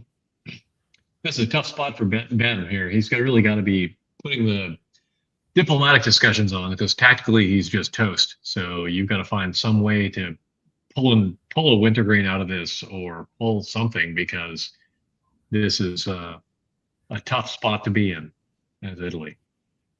All right. Ben needs a strategic realignment of some sort. Probably David does too. Let's see if either one of them. Let's see if either one of them gets it in the fall of 1902. Well, that's a nice guess by Ben there, bouncing Piedmont, taking the risk of leaving Venice uncovered, and it's paid off for him. It's bought him some more time, but as we sort of expected, he loses the Ionian and chooses to retreat to Adriatic, leaving himself with Tyrrhenian Sea and Adriatic as his fleets. That's basically the story in the south. There's no conflict between anyone else. And the west is also 3-on-1. So North Sea does fall this time. Germany's in the North Sea.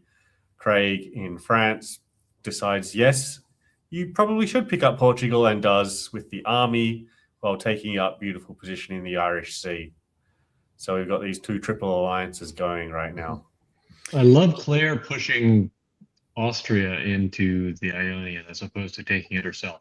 This is great. Talk about that. Why do you like that? Well, Claire's play is very patient, alliance oriented, but like I am in the driver's seat. This is like push you in. I'm going to get you out. Maybe next season I can dislodge you. You can retreat to someplace fun like Tunis or wherever.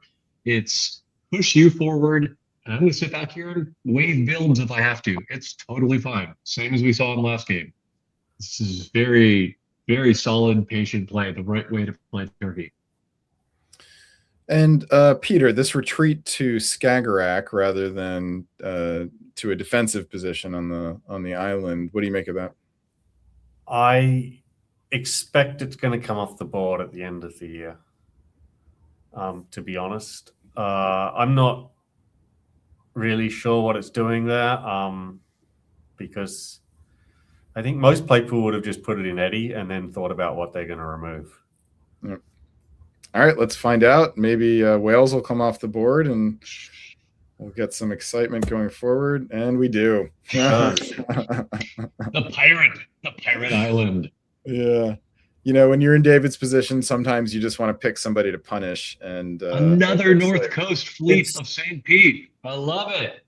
The issue with Skagerrak is it's so easy to blow that up. Yeah. If Christian and Wild work together here. Yeah. So yeah, we get there were only 2 new units coming on the board, and those are both fleets, one in the north coast of St. Petersburg, one in Marseille. So Wild is clearly picked a strategy. You know, there's 2 alliances on the board here, an FRG and an ART, and the Venn diagram, the middle circle includes only R. So things looking good for Wild at the moment diplomatically. Let's move forward into spring of 1903. Back to you, Jake, for the moves. Tell us what you see. Oh, I see a lot of weird arrows. I got some fun going on in the East because you guys are just being silly because you got nothing else to do with your time. Because you're all allied. So you got a bunch of units you don't have anything to do with. Those guys do lots of fun things to Armenia. That's great. We move up to the line in Piedmont. I love it when the Austrian armies are in Piedmont. That's just always fun for a rat. Means you're moving great. As I mentioned last season, dislodging the Ionian, retreat to Tunis. This is exactly why you push them forward. I love it. It's good play.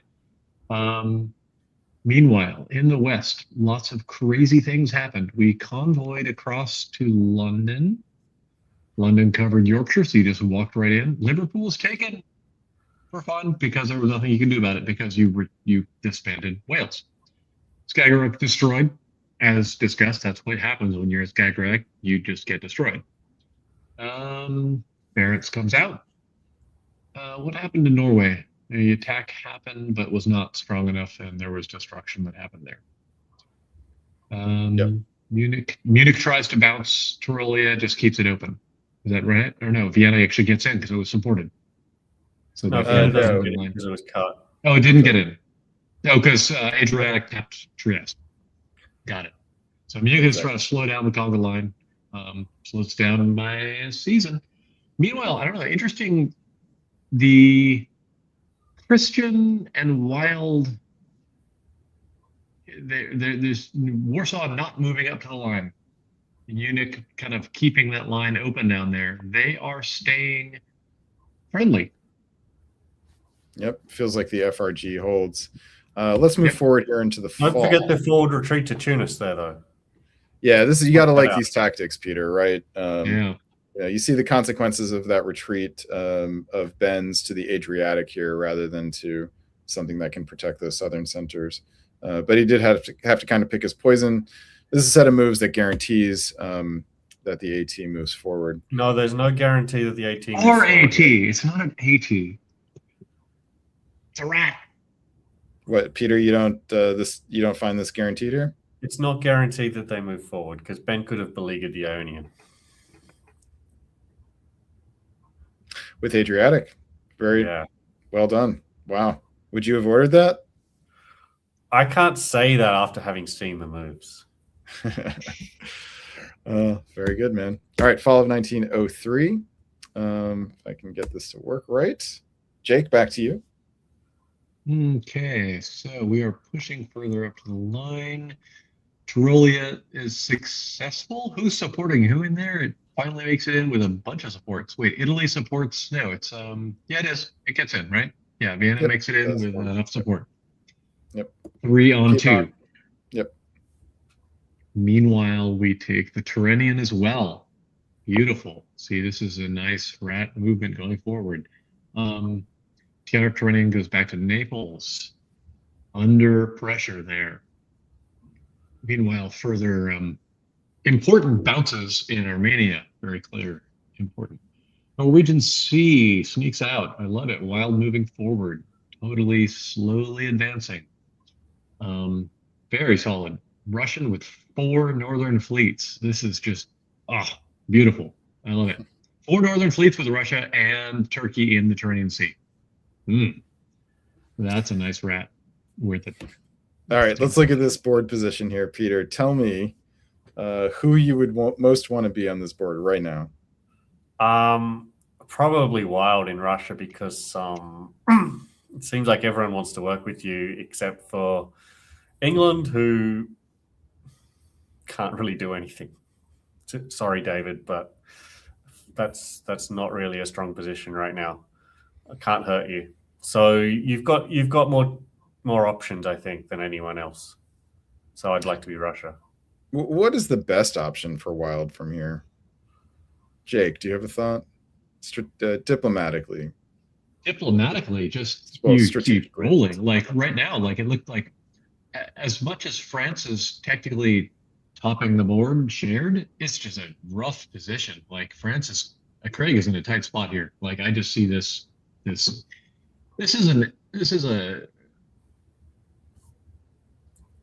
it's weird. I was gonna say it's an RT because the A is very spread out and not super protected. But Claire's only at 4.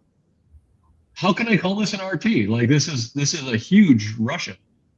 Is what it is. Wild's just doing great here. This is diplomatically nice, tactically awesome. The positioning is such that I guess we're going to see Ben just evaporate from like 3-0 in one season is what's going to happen, or 1 year at most. Let's find out. We do get another fleet in Marseille from Craig Meyer, and Emily in Austria puts down an army in Vienna, get an army in Berlin. All right, let's push forward here. Peter, spring of 1904. Tell us what you see. Okay, so I do see Claire has now just walked up into Greece, and my suspicion is that this is all agreed with absolutely everyone. Meanwhile, yes, Ben is in more trouble. He's not going to get eliminated this year, though. Venice falls, but none of the other dots have fallen yet. France and Germany, I don't know if they completely trust each other because there's a lot of supports on Belgium, but they're still friendly. The Russian fleets are trying to move around, but Craig has supported David from North Atlantic into Clyde, which I think is a very important move for Craig to get. It means that David is now next to Edinburgh again. So maybe he'll defend that. Means that the Russians are not in Clyde, and also it means that David's not in the Mid-Atlantic. Fascinating. Who's going to get Edinburgh? Has Craig switched sides here? I don't think Craig has switched sides. I think Craig is not on board with there being 3 Russian fleets. Let's find out. Fall of 1904. There we go. Now we see Germany gets Edinburgh. So Germany and Russia are still all friends. We start seeing some moves by the Russian and German armies. Berlin to Silesia, also to Ukraine to Romania, but Romania is not in the Black Sea, it's in Sevastopol. We do know that Claire's got a build coming up, so we're a little unsure as to where those Russian pieces are going to go. It looks like they want to go somewhere. Ben is still on 2. He loses Venice, but he keeps his other 2 centers as Austria and Turkey decide to play for position rather than trying to take Naples. Jake, interesting year here. We haven't seen a strategic realignment. We sort of had hints of maybe one, but we thought maybe they were arranged as well. Any big thoughts here from fall from 1904 overall?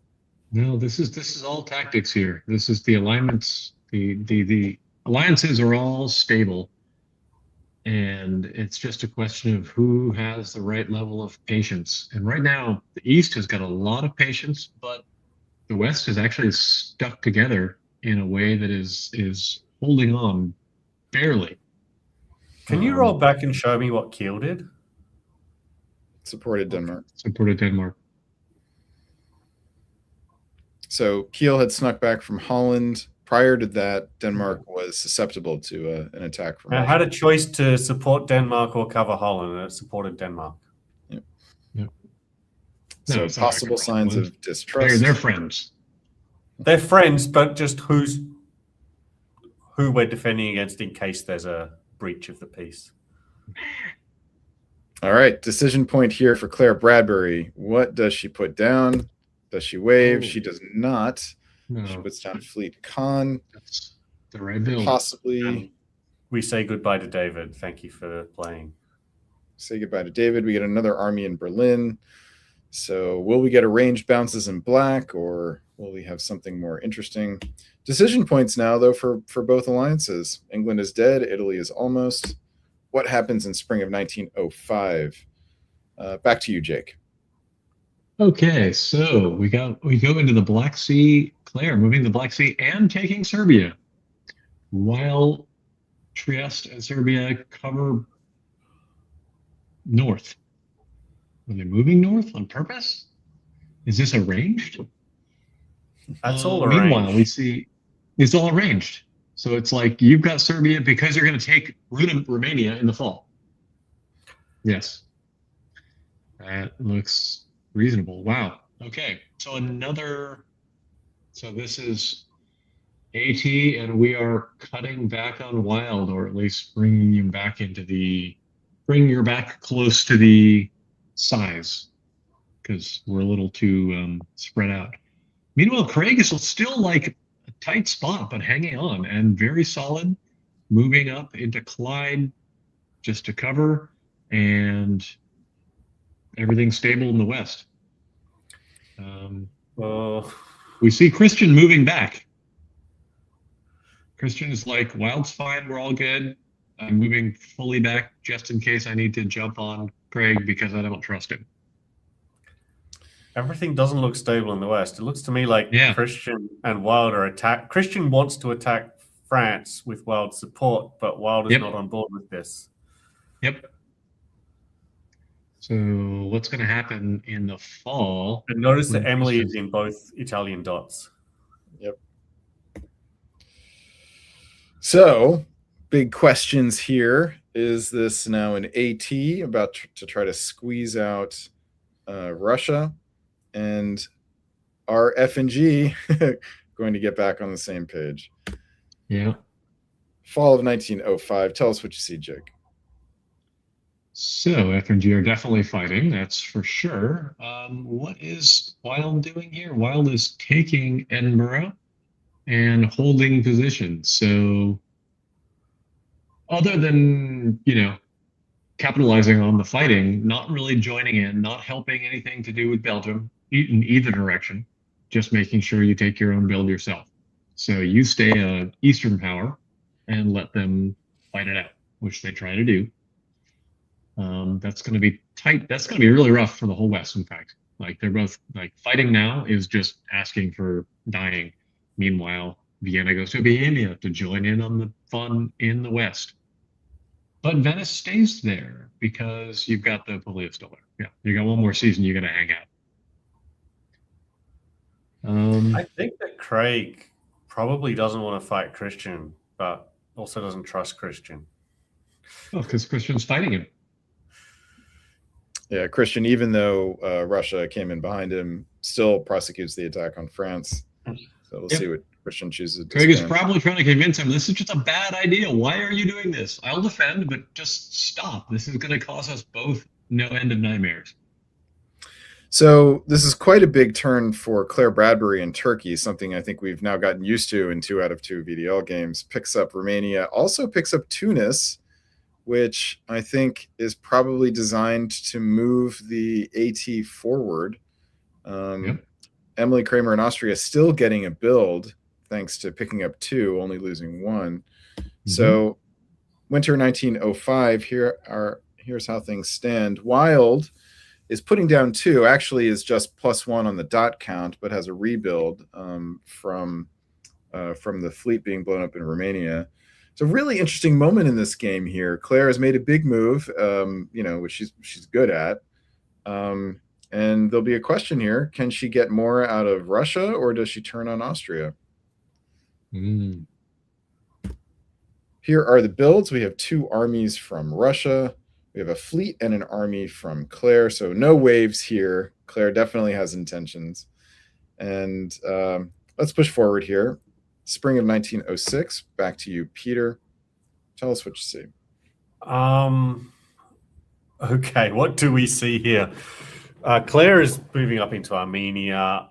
I was expecting to see an Austrian move into Galicia, but maybe the wires were crossed because it looks like I'm not sure if Budapest Budapest doesn't even have an order. Okay. Claire thought that Vienna was going to Galicia, but it didn't happen. Russia is worried about fighting Germany.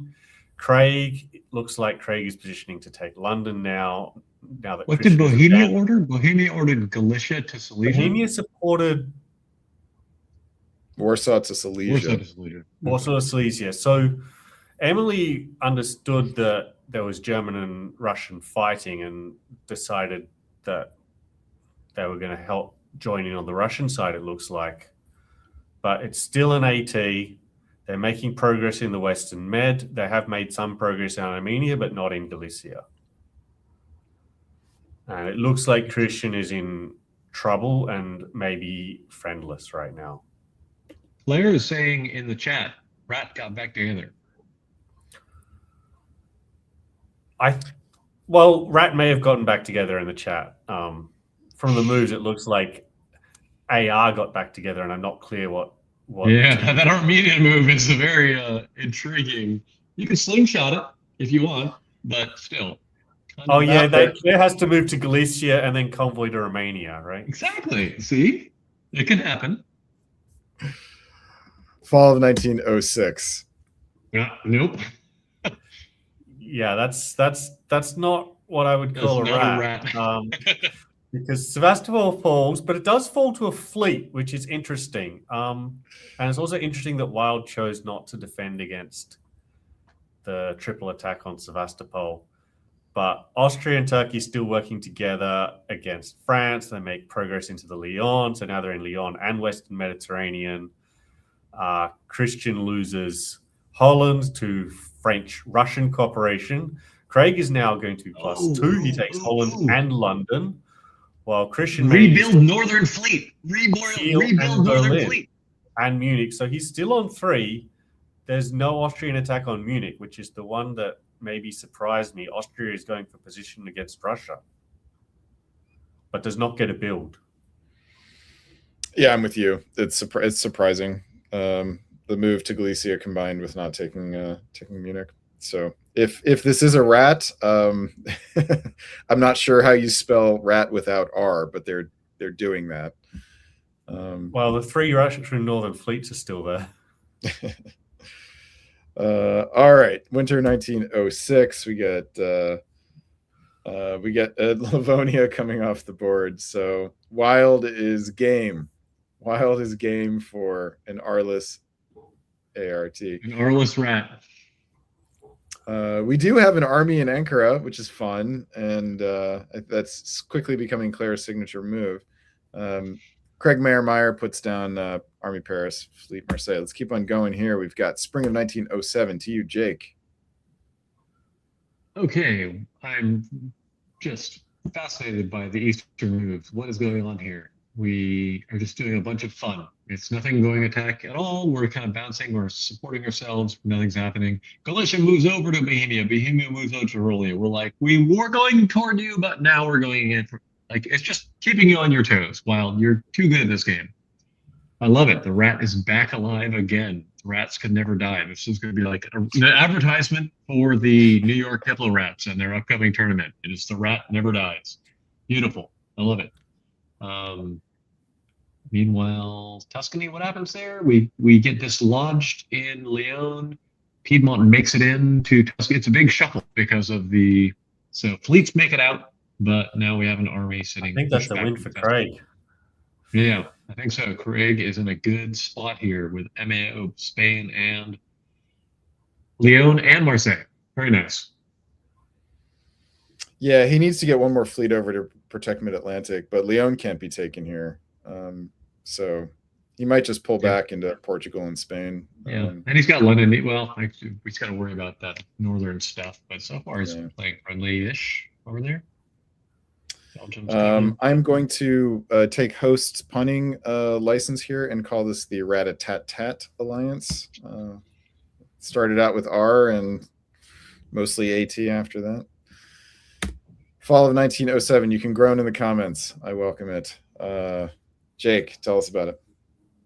Okay, very important. Claire is just she's got too many units and nothing to do with them. So let's just, all attack Armenia. Meanwhile, everybody's kind of slowly inching our way forward. Does not succeed in the stalemate line toward Gibraltar. Things stay stable there. Meanwhile, Munich falls as expected, given what we got here. But Craig is moving up to make sure he's covering the line properly to make sure that it never goes any further. With Burgundy and Ruhr, Kiel is crushed at the same time. It was supported all over the place. And Munich retreats to Berlin. Yeah, some line play here. And the rat continues. Christian's not dead yet. Nope. Not dead. Wild gets a build here. Austria gets a build. This is fun. We have an army in St. Petersburg, not Moscow. Why not another northern fleet, huh? Oh, I know. I wanted to see another northern fleet. That would have been beautiful. Maybe this will get convoyed over to Clyde. Yeah. All right, let's push forward here. It feels like the strategic situation is relatively clear. Let's see if anything changes. Spring of 1908. Down to you, Peter. Well, North is in the channel, so there was some tension with North cutting Holland a lot last turn. It looks like Russia wants to grow in the North. So that's the main thing that's really happened this turn. There's some sort of smaller things going on, like Christian getting kicked out of Berlin. Craig makes it into North Africa. I think he wishes that probably bounced, but yeah, he's there now. And there's a bounce in Serbia, but that looks all perfectly arranged. Oh, there's a walk into Brest here. You probably take London here, right? Keep the position. I mean, you can convoy into MAO. Maybe you convoy to Eddie and you walk into Brest. You convoy directly into Brest. But you want to Good. be able to take Liverpool and London. Yeah, fair. Mhm. All right, let's find out what Wild. I mean, There's it's a worth few saying. good options here. Craig is in a tight spot here. It sucks. Craig has like been leading the game most of the game, and he's been in the just a really tight spot. Yeah, one of the more misleading 9 center Frances you might see. It doesn't feel like a 9-center France. No, it feels like, yeah. All right, let's see what wildness Wild treats us to, and that is, that's the least interesting option. Oh, it's very conservative. that's the most very pro-French option there is. You take London from the English Channel. So that looks like it was agreed with Craig, because Craig has now pulled that. It has not retreated at all. Yep. So that's his retreat done for the day. And meanwhile, Wild is also up Berlin, taking that, while Christian Brown. It's a center count balancing. It's saying, never say die. He's in Munich. He's gonna solo this game. If only we would solo the one center solo. Claire also decides to take another dot, and given that she only took Serbia and not an Italian dot, totally agreed. Probably arranged. Yep, arranged. Yeah, but this actually puts Wild in the lead at 10-9-8. Yeah. Oh yeah, and they'll end it here. And Emily has 2 disbands now. And building 2. Yeah, so this is probably a stab here for Serbia. No, yeah, it continues. Okay, we're still in the same one. My read was that Serbia is not a stab because not a stab. Because why? It was a weird one. I bet it literally ends here. End game, I'm going to put money on the table. $20. It ends here. All right. Well, first we got the builds. Okay, we're gonna do the builds. That's always going to happen. Yeah, you can't. We don't end in winter. So they're saying that I think it was Russia stabbing for Berlin to go on top. It was an agreed 9-9. I see. And Wild was like, "No, I'm going to be bigger," which I love. Wild deserves it. She's played a fantastic game. So the game continues. Okay. Spring of 1909. Tell us about it, Mr. Mannix. Okay. And also, you owe us some sort of money. Because, I do. $20. Yeah. I gotta owe someone a drink here. You know, whoever's been still sitting on this. Okay. So Claire is supporting herself up into Armenia, but meanwhile, Wild is backing off, going up into Livonia, kind of knowing that you've got potential push. I guess maybe it was discussed, like they, Wild voted it down and then saw that, the AT was not happy with the RAT not going the way it was expected. Okay, Claire in the comments is suggesting it was agreed 9-9-9. So they now need to figure out how to make that happen. If I'm looking at the board, I definitely see that like Wild miscalculated, was expecting to end the game there, and now needs to get pushed back because the AT can squeeze them a little bit, and so they rearrange, intentionally pulling back. Yep. Nothing much more than that. The pullback is a deliberate attempt to try to guarantee that you can't lose Moscow and Warsaw. But the bounce in Russia is important. It is very important here. Yep. Yeah, this is a bit of a mistake, isn't it, Peter? Tactically, Ukraine didn't need to be vacated yet. No, well, because there was nothing in Sevastopol. Yeah. Right. Yeah. So this makes it possible.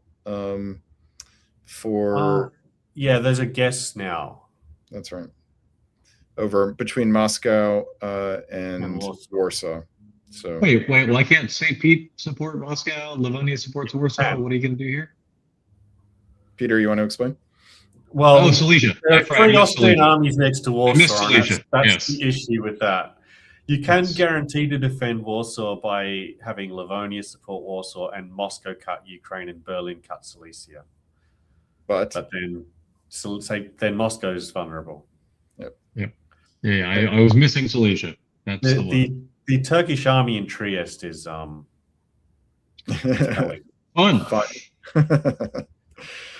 What happens to Budapest here? And the answer is it becomes Turkish. Okay, so Jake, talk us through the guess that was made and who won it. Oh my goodness. Well, looks like Moscow was the loser here. We supported that attack. Moscow decided to cut Ukraine. That was the wrong guess. Warsaw was protected. Berlin cut Silesia to make sure that could not be used as the supporter. As expected, it had to be the mover who was going to make it work. But the real key is that you can only predict either Warsaw or Moscow, and you guessed wrong. All right, so that's only the lead. There's lots and lots of other news here. Talk us through first of all what Turkey does in the Austrian centers. Ouch! Oh my goodness! You just take them.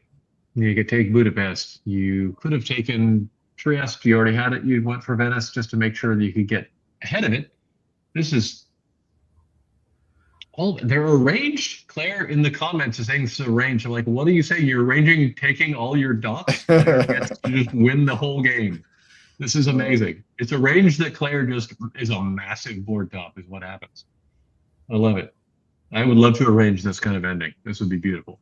So Claire takes 3 Austrian dots plus a Russian dot, while the Russian takes Holland and Belgium off of the French, while also getting. Actually, I didn't even notice Rome. Rome went down.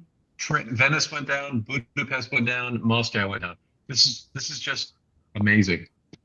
Oh. So Claire Bradbury for the second game in a row makes a big move. This takes her up to 13, so plus 4. Russia actually goes up a dot here. If that guess was correct, it would be 12-12. Yep. So instead, we have 13-11. Poor Ben Kelman drops down another 2 here. Had a piff, so loses only has to pull 1 more off. Well, Ben. Yep. I'm sorry, Craig Mayer. Ben Kelman was already gone. We get 3 more armies from Claire, forced to wave 1. Tough for Claire. And Wild actually has no home centers open, so +2, but can't put any down. Does the game end here? Yes, it does. Yes, it does. Well done, Claire. Well done, Claire Bradbury. Well done, Claire. Oh my goodness. Beautiful. All right. So this is a big board top for Claire. 130 points. You can see it's almost twice as much as that 9 center shared top in the previous game. What did Claire do right here? What was the key for Claire's big win here? Peter, we'll start with you. She had that alliance with Emily, and she always had, I think, a better relationship with Emily than Emily had with Wild, it seemed like. And then she was able to grow through Italy first, then through Russia, and then Emily was okay being the junior partner, especially once the Russian stab happened for Berlin.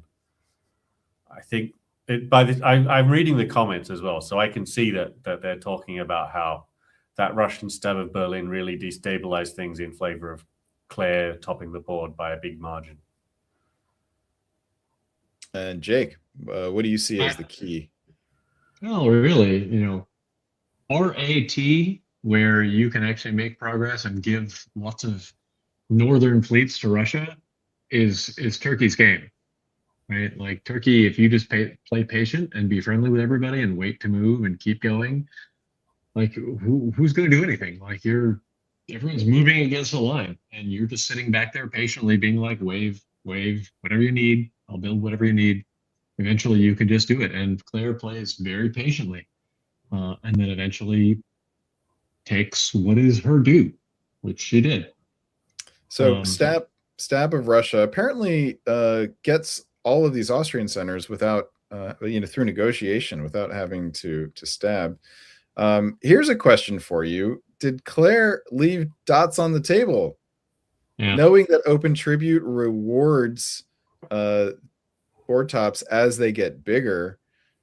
Should Claire have gone for 16? Has 16 easily here, right? Probably can get 17. Totally. Whether it's 15, 16, or 17 depends a bit on how the final negotiations happen between Russia and Austria, but yeah. I don't know. It's looking pretty close, like 16 for sure, maybe 17, depending how you There's do it. probably one more year in the game, to be Yes. honest, based on our history of when VDL games tend to finish. Yep. Yeah, really. Go ahead, Jake. No, I'm just saying. They Like, would go I if think there's this another year going on. I'm pretty sure there's one more year, probably. I don't know if Claire would. Like, I don't know. Claire's topping the board. She's got a big board top, and she's going to play with these people again. This is a league game. Like, you just need to go and stab and attack further. Just didn't want Russia to top. That was the goal. We took the early draw because we achieved that goal.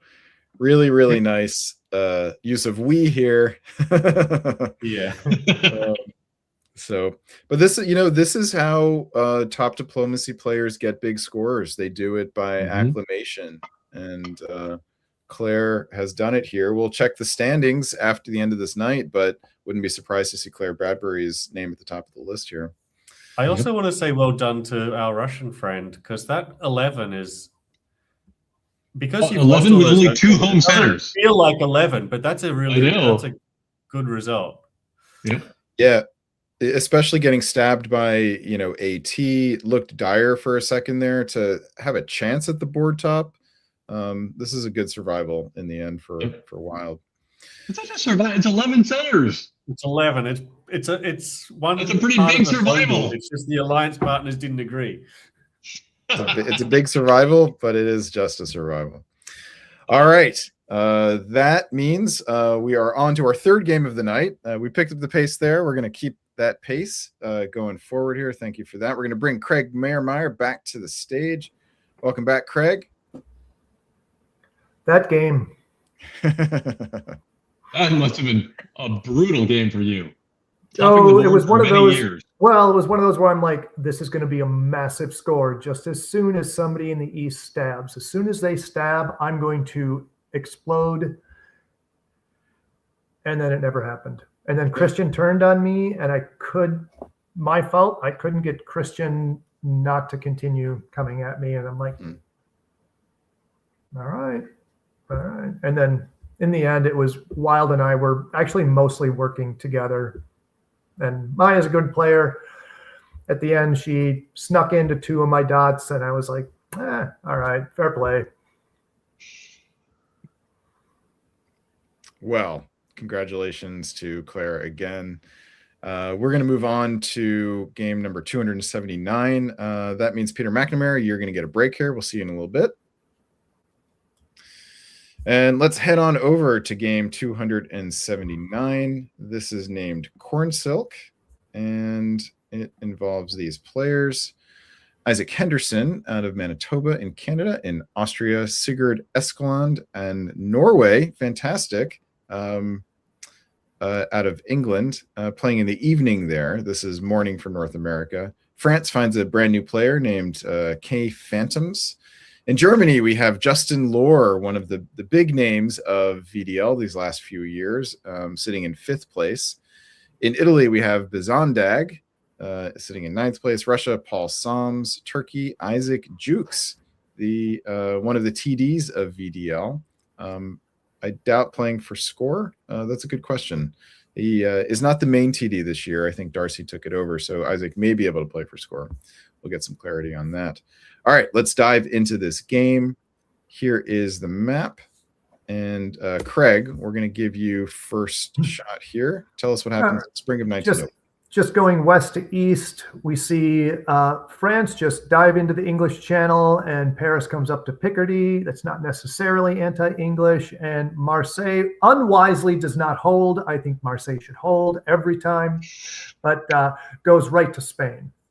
In Germany, very standard opening. Russia, a standard opening, adding the little Armenian fist bump, with Turkey moving that fleet out towards the Med, signaling to AI, maybe not today. And then very standard AI openings with Venice holding instead of going straight into Trieste. Jake, any thoughts? Kids these days with their Armenian fist bumps. Oh man. I'm someday we're going to see the concept swap again. Like we're going to bring that back. It's going to be great. It's going to be good. Okay. Here we go. So right. I love the channel. That's beautiful. Sorry. All right, Francis in the channel. Let's move into fall of 1901 here and tell us about it, Craig. Yes. Okay, Sea lion. so it's looking like they're trying to do a sea lion here. However, Sigurd in England just wisely supports North and bravely convoys York to Norway and gets that build and does not lose London for the effort. Love it. France, Beautiful. France walks into Belgium. We talked about Denmark trying for the North, which allows Russia walking into Sweden. And for his trouble, Germany gets a Russian on his border in Silesia. And then I've seen this move after the fist bump a lot, where Khan goes to the black, Smyrna goes to Armenia, and Bulgaria keeps that Romania build honest by making Russia use 2 to take it. And these are Italian moves that are very interesting. We've got Venice going to Tyrolia, and Apulia going to Rome. Ionia takes Tunis, opening Venice for a possible army build with Italy Vienna to going Bohemia. Vienna to Bohemia.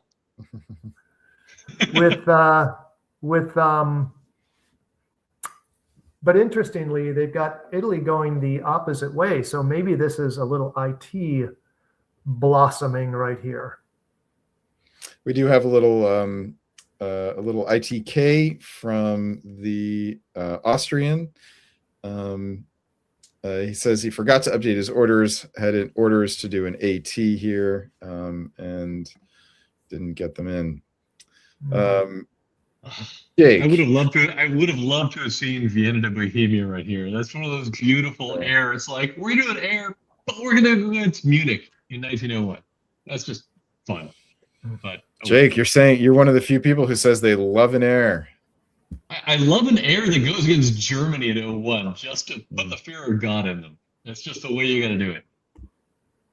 You just don't like Justin Lohr. I love Justin. It's just it would make him, react in a fun way.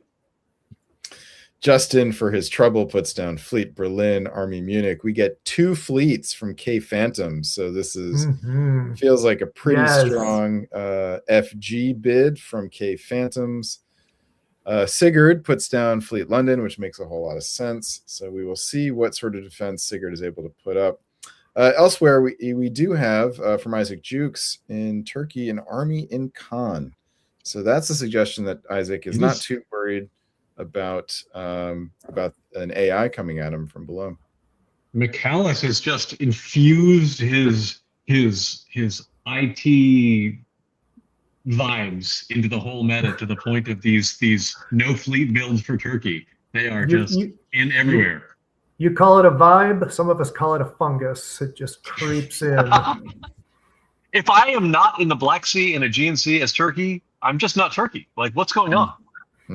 All right. We will see if anyone has a fungal allergy. The answer is spring of 1902. Jake, tell us about it. Okay. So finally, Vienna goes to Bohemia, but is bounced by the Russian-German friendship moving into Bohemia, while Paul moves into Galicia as well, which was apparently not expected because Isaac moves south and smashes Bulgaria, not expecting to see movement into Galicia and Bohemia at the same time. So that is clearly a fun stab. Meanwhile, K Phantom is positioning for a really good move on England, with Irish picking up an extra build, pulling your fleet around. Everything pretty standard there. The convoy back with friendship between Justin and Paul. They're like, between Sigurd and Paul. Meanwhile, Justin is watching his butt in Baltic, unneeded, and the case may be, because Sweden just sits pretty. Craig, let's talk about this This is- Isaac on Isaac violence. Yeah, this is ominous for well, for Isaac Henderson, this is ominous because you have 1, 2, 3, 4, 5 armies surrounding your home centers, which is never a place that you want to find yourself in as Austria in 1902. But interestingly, Russia is supporting Serbia into Bulgaria. However, that can simply be let's get you completely out of position so that I can attack you from the other side. Yeah. I don't know. It doesn't look like Turkey's not going to go down here. So Turkey may not be as in as much trouble as it kind of looks right now. Let's find out. Fall of 1902. Jake, back to you. Mm-hmm. Okay, so Russia continues on the stab as expected. Galicia supporting the attack on Budapest, but does not succeed. Oh, does succeed because Bohemia taps Vienna. Meanwhile, Trieste is crushed. Both of those two are lost, and Sevastopol walks out into Romania. Moscow follows in. So Austria is just kind of getting squished here. I don't think Budapest falls here. It looks like a brace. Oh, it's a brace. But Trieste gets blown up. Yes. Yeah, there's a mistake here for Russia. Russia should have put 2 on Vienna. That was guaranteed. Mm-hmm. Yeah. At the risk of losing Romania, but at the same time, still risked losing Romania. And Bulgaria is destroyed as well. Mm-hmm. Yep. Mm-hmm. Yeah, and this is coordinated through AIR. The Ionian tapping Greece here is clearly coordinated between INT. All right, let's push into winter of 1902. We find armies galore from Turkey, Austria, and Germany, though we do get a fleet from Italy. All right, into 1903. We are back to you, Craig. All right, so it looks a little more interesting on the island. We have an attempted convoy from Picardy into Wales, which is blocked by Liverpool. Blocked by Liverpool supporting London into Wales, which goes, and the north follows into London, leaving the north open. France advances up into North Atlantic, which will likely mean that Liverpool will be taken in the fall. And we've got Germany moving to go after what looks like it may be a Russian dot, but probably doesn't have enough on Sweden to take Sweden. And you've still got England and Russia seem to be friendly as there's supporting going on in Scandinavia. Yeah, but Italy moves west with the fleets, and I completely missed that Munich has moved to Burgundy, supported by Belgium. And if that Picardy convoy had been successful, that would be really a problem for France, but can still cover Paris and Marseille in the fall. Back in the Balkans, we've got Budapest will fall this time. Vienna falls.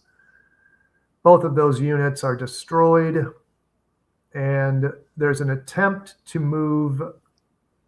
The Turk attempts to advance their units, but is stymied because of the initial bounce in Serbia, blocks that whole conga line. Sev moves into Rum to realign more of an RT configuration.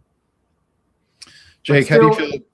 Oh, sorry, go ahead. Sorry, you still have IRT working pretty well together, but Italy might be dessert here. Jake, how do you feel about Claire Bradbury's decision in Turkey to move Sevastopol to Romania? Isaac's moving? Oh, I'm sorry. I've had Claire in Turkey for so long this evening. It's pattern recognition. Forgot that anyone could play Turkey besides Claire. How do you feel about Isaac Jukes' decision to vacate the Russian attack and focus on Austria? I think it's totally reasonable. You got to pick up some dots here, but the tactics, I'm assuming you imagine you would have made it out that there was going to be.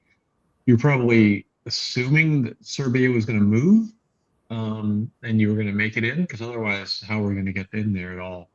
I guess you're just beleaguering Bulgaria, while Bulgaria taps Serbia to make sure it can't support the Bulgaria, Budapest. So you take Budapest, or your friend takes Budapest. So you're still friendly with Paul, and you're just being nice. That's good diplomacy. I don't know if it's good tactics, but it's good diplomacy. All right, let's push forward the game. Let's push forward. I love Justin's moves here. Put him in a fun position. I like being in a position where you can attack Sweden and you can let them stay friends, or you can be like, well, I can ignore you and go to the North Sea instead, or you can, let me have one of them instead. I love this move by Justin here, where Justin is going to say to Russia, I'll put you into Norway and I'll walk right behind you into Sweden. Yep. Love it. Good for both of them, except that Norway gets to retreat into St. Pete, unfortunately. Well, it's still very good for Justin. Yep. And on the island, it looks like K Phantoms makes the right moves here. Irish is the mover into Liverpool, which puts Wales into the Irish Sea, and then the English Channel goes into Wales. It would be better if that were an army going into Wales, but that's what's happened here. Interestingly, K Phantoms makes a really good guess in the near Iberia by moving Spain to Gascony versus Marseille, which bounces the German out and still covers Paris. Italy advances fleets even further west by going into Lyon and mid-Atlantic. And in the Balkans, oh dear, we've got Russia taking Vienna away from Italy, which was holding, so wasn't probably expecting to get dislodged from there. And Bohemia just saunters down into Tyrolia to make sure there's still pressure on Tyrolia and Venice. Italy, however, does get assisted into Serbia, which allows Vienna to retreat into Trieste. Otherwise, that may have been piffed. Serbia tries to move to Greece, with Greece moving to Aegean. Unfortunately, IT are still working together. Bulgaria gets into Greece. Khan advances into Bulgaria. Nice looking position for Turkey, who opens up Smyrna for a potential build here. It's a really fun turn, Jake. It feels like there are several people here, 3 at least, who got something that they really wanted, but at a pretty steep price. Something else happened. So what's really interesting to me is the dislodge from Vienna that could have retreated to Bohemia, but intentionally chose going back down to the south to Trieste after Trieste made it over into Serbia. Is there arrangement here? Was that discussed at all? I mean, or is that just like the right tactical move to bring your unit, because otherwise you're behind enemy lines, but you're not covering all the boot that you need to cover because you don't have any armies there? And antagonizing Germany maybe for no reason and keeping your units contiguous might make more sense. But poor Austria, I mean, I don't think Austria did anything wrong here. It's just one of those games where that's just the way the coin flipped on you. You just had, if you're Austria and 3 countries attack you. Yep. Yeah, when people view you more as a source of dots than as a potential partner, there's just very little that you can do. They just want your dots. This is a bold move here by Russia. They pick up 3 centers, but they do lose. They actually pick up 4, including Norway, but they lose 2. So they're +2. And that move to Tyrolia is fascinating, right? That's just it's just such a strong declaration that they want to go after Italy. really nothing else to do here but go after Italy. Italy has Yeah. taken Mid-Atlantic and Lyon. Very strong declaration that they want to go after France. France goes after England here very strongly, but at the cost of losing all of their position in the south. So fascinating. This is super dynamic. This is a very dynamic game. Italy is still building, correct? Yes. Italy is still up 1, which sort of mitigates the damage that move to Tyrolia. That's true, because you can build Army Venice. Just put an army there, and Army Venice is fine. Yeah, so this is how things stand. We've got so many people building one, but also there's caveats here. It strikes me, you guys, that this is all going to come down to what Isaac in Turkey does.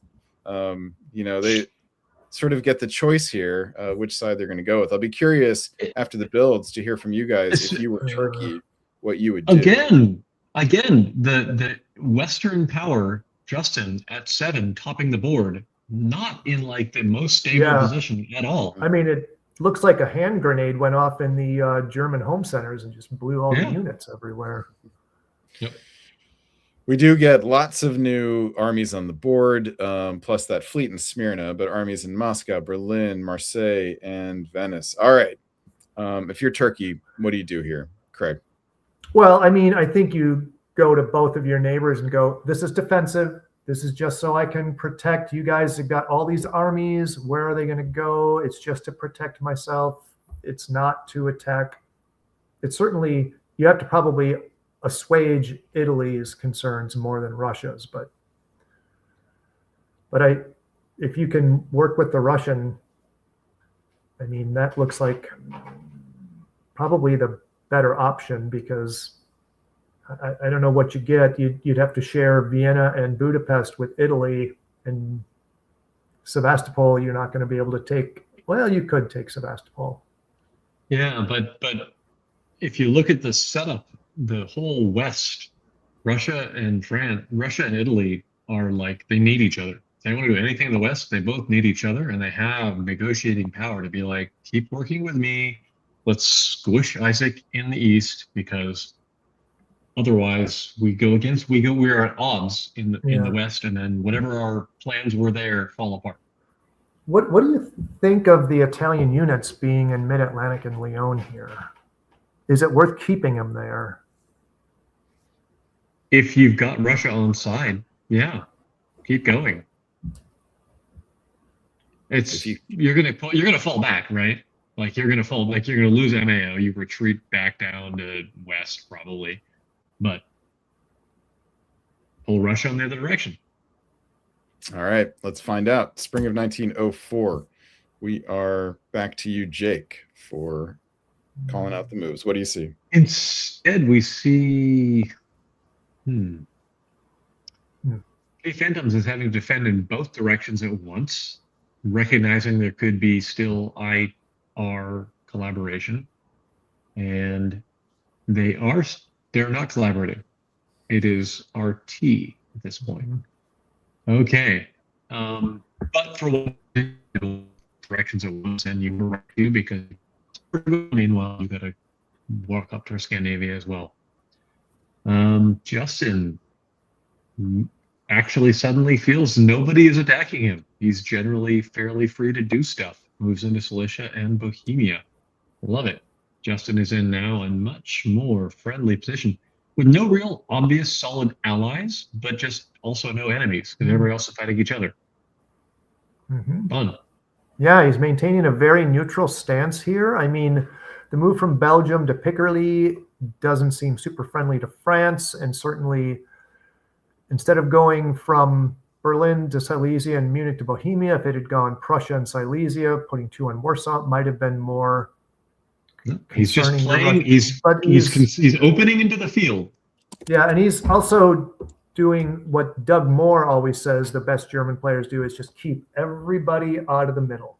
The middle just has to stay yours, and eventually you'll do much better. Yeah, I like it. Let's push forward into the fall of 1904. Tell us what you see, Jake. Oh, okay. Let's see. Justin is playing a little safe here. covering Belgium just in case, or maybe that's arranged with France. No, because you do that. Well, everybody triple bounces in Brest. You're just kind of playing friendly. You cover Belgium. The Warsaw was probably expected to be arranged, but Munich was probably not arranged. I'm gonna guess. That's unfortunate. That is interesting. Conservative moving Burgundy to Belgium to cover in case England or France goes there, but doesn't cover Munich. That's interesting. I wonder why. Yeah.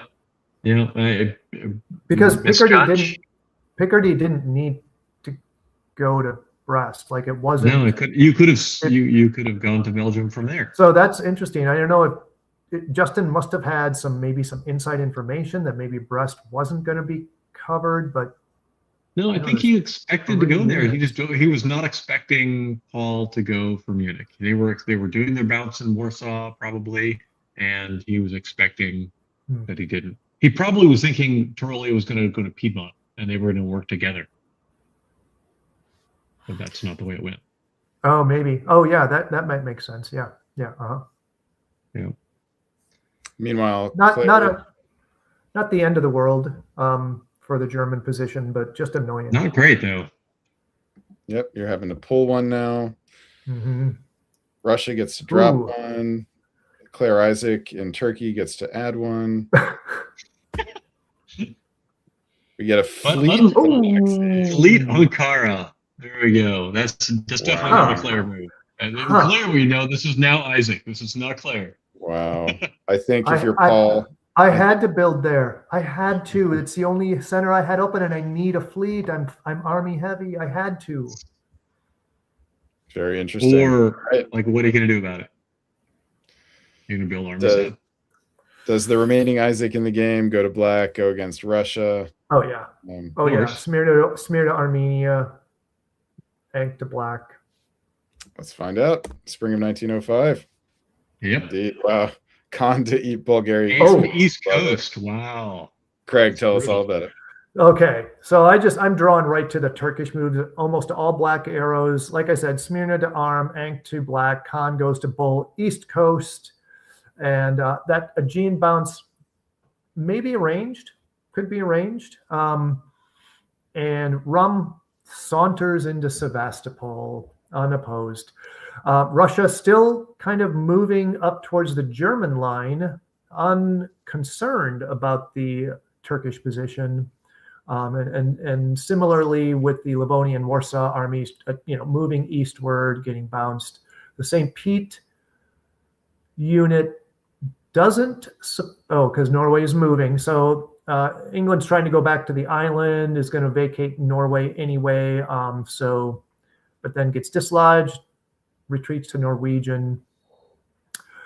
Justin coming back, probably with an attempt to get back into Munich. Belgium looks like, I'm not sure what they're supporting. Is that Munich to Burgundy? Yeah, Munich to Burgundy. That may be militia support, thinking that maybe I think I think he thought Russia, he had an agreement there. Or maybe Russia, he thought maybe Russia and France would self-bounce and he would support Munich in. Gascony attempts to take Marseille, while Marseille attempts to support West into Spain. That's a bunch of bounce, and English Channel goes to mid-Atlantic. And there's bounce on the island, preventing England from... Oh, so Justin is saying it was sincere support. Yep. And since Justin's not currently playing the game, so he's probably not lying. Yeah, this is a pretty tragic retreat for Russia here. The Galicia, maybe at Galicia. Yeah. I think it's a lesson here. Budapest should be going to Galicia here. Mm-hmm. Don't really need to cover Vienna. But now you've got lots and lots of centers that you have to cover. Mm-hmm. And let's find out how Paul does it. Here are the fall 1905 moves. Craig. Oh, so I look over at the Turkish moves. Sev gets into Ukraine and then also backfills Sevastopol with a unit, so still keeps that dot, and is assisting Italy into Budapest, which Germany did not go to. Rum is covered by the fleet. I'm not sure why. We'll talk about that. Again, Russia is continuing to move westward. Livonia is supported into Prussia by Warsaw. We've got a Conga line, which kind of works. Munich does get into Ruhr, but Bohemia and Vienna are stymied by Gal of all units, and Silesia goes back to Berlin. But France and Germany are working together to put Germany back into Munich, and Justin in Germany keeps Norway by supporting it with Skag. And up top, England looks like is trying to wrap around the island to maybe try to pick up Liverpool next year. And North is going to the Channel. France again with the bouncing in the Iberian dots. So we have a clear IT forming here in the south, Jake. Looks like maybe France and Germany are getting on the same page. Justin has a nice turn here. He picks up 2. He can only build 1. Regains his home centers, though. Very nice. Yeah. Is this game simplifying into FG versus IT? It is, but where does it go from there? Is my question. Let's find out. Here are the builds. Army from Justin, no surprise. I'll have one in the bank. We get an army from Turkey in Ankara and an army from Italy in Venice. Meanwhile, Russia takes off everything except for the army. I wonder if Russia has an opinion on who will pay the price for Russia is not for the anti-Russian sentiment. All right. Does Russia get Russia blood feud? What's that? Yeah. Russia can really make the German experience kind of frustrating right now. Let's see if they succeed. Tell us about it, Jake. Yeah, I don't know if they had the time, actually. It looks like they needed everybody in Tyrolia and Silesia to really make that happen, but they did not have it. So Justin hangs on and guesses right and not having to worry about Holland. Yeah, no, Justin is safe for now. And in fact, the other side decides to be like, we don't need to brush on you. Let's just kill off Russia and shuffle things around a bit. I suspect Justin did a really good job on diploming with both Turkey and Italy here to get the best situation out of what he was facing. Not surprising with Justin Lohr. Yep. Italy loses Marseille, which could not. And then Italy, that's interesting. The Italy shift to NAF and West. I don't know what to make of that. Well, at least she's lining up on the line. Interesting guess here coming up for Justin with regard to Ruhr. Does he cover Holland? Mm-hmm. Does he tap Ruhr again and assume that Ruhr might go to Belgium? He can hold on to Munich, and he can actually possibly even open up Berlin if he can keep Warsaw from getting hit, although it's likely that Turkey will hit Warsaw. I think Turkey may be eyeing Warsaw here. Although, I imagine. Yeah. All right. Answer is, oh. Yeah, you cover Holland. That's good. Everything's safe back at home. Warsaw does not get taken. Yeah. But does not open up a build. Actually, and St. Pete gets taken. So he's got 2 builds and no place to put them. Two more. Builds. They're arranging. They're arranging the end of the game. They're being friendly. This is a friendly game. You guys, it's his league game, man. He'll be at 10, right? Yep. 3 builds in pocket. 3 builds in the pocket. I love it. 3 stars. If you put it on paper, you get the little 3 stars next to your name. I love it. But Beautiful. meanwhile, Turkey is also picking up 2 here, going to 10, while Italy is actually down 1, having lost Marseille as well. We have David Hood commenting, builds are for losers. Very nice. So, but Turkey, as seems to have happened in every game tonight, Turkey is in the position here. The catbird seat. How the meta has changed. Boy, Yeah. It was not that long ago that if you drew Turkey, you scratched and clawed to survive on 2. I bet the game draws here. Tie. 10-10. And the answer is Maybe. Nope. Keeps going. Okay.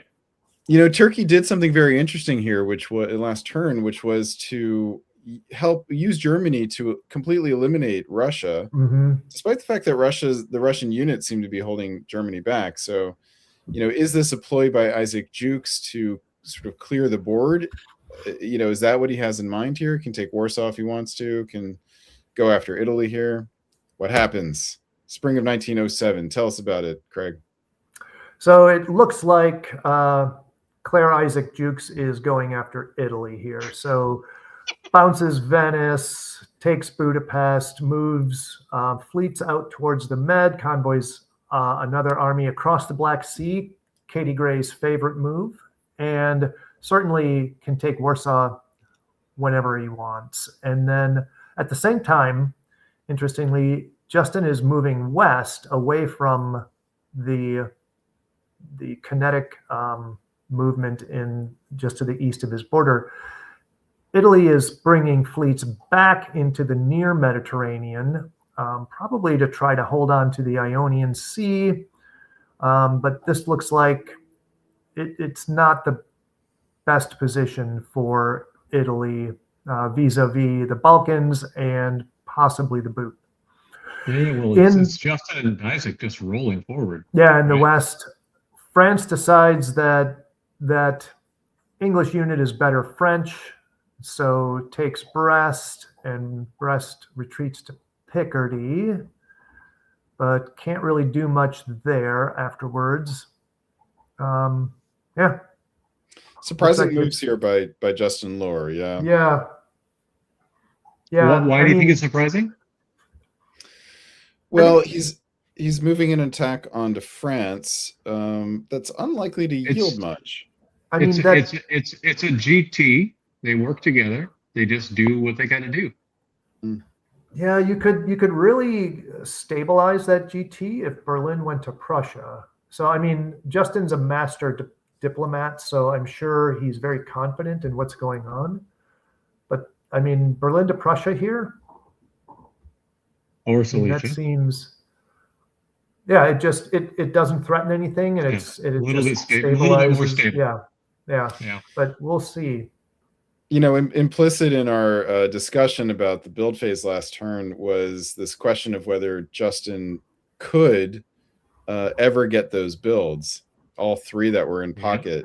He is now in position through diplomacy and tactics to be able to build all 3. Does he do it? Yep. Fall of 1907. Tell us about it. Self-bounce in Munich. Very good. See, he goes out to Bohemia, self-bounce in Munich to make sure it stays open. And he's opening up for all 3 builds. But he's Craig Merritt. Tell us about it. Oh, sorry. I thought it was Jake's. Yeah, so I jumped in. And so Italy does take that final Balkan dot off. Excuse me, Turkey takes the final Balkan dot off of Italy. Warsaw is left alone. Fleets kind of shift a little bit westward just to protect those centers that Turkey is holding. Italy continues to try to come back to defend, but might be a little too late. Justin. Justin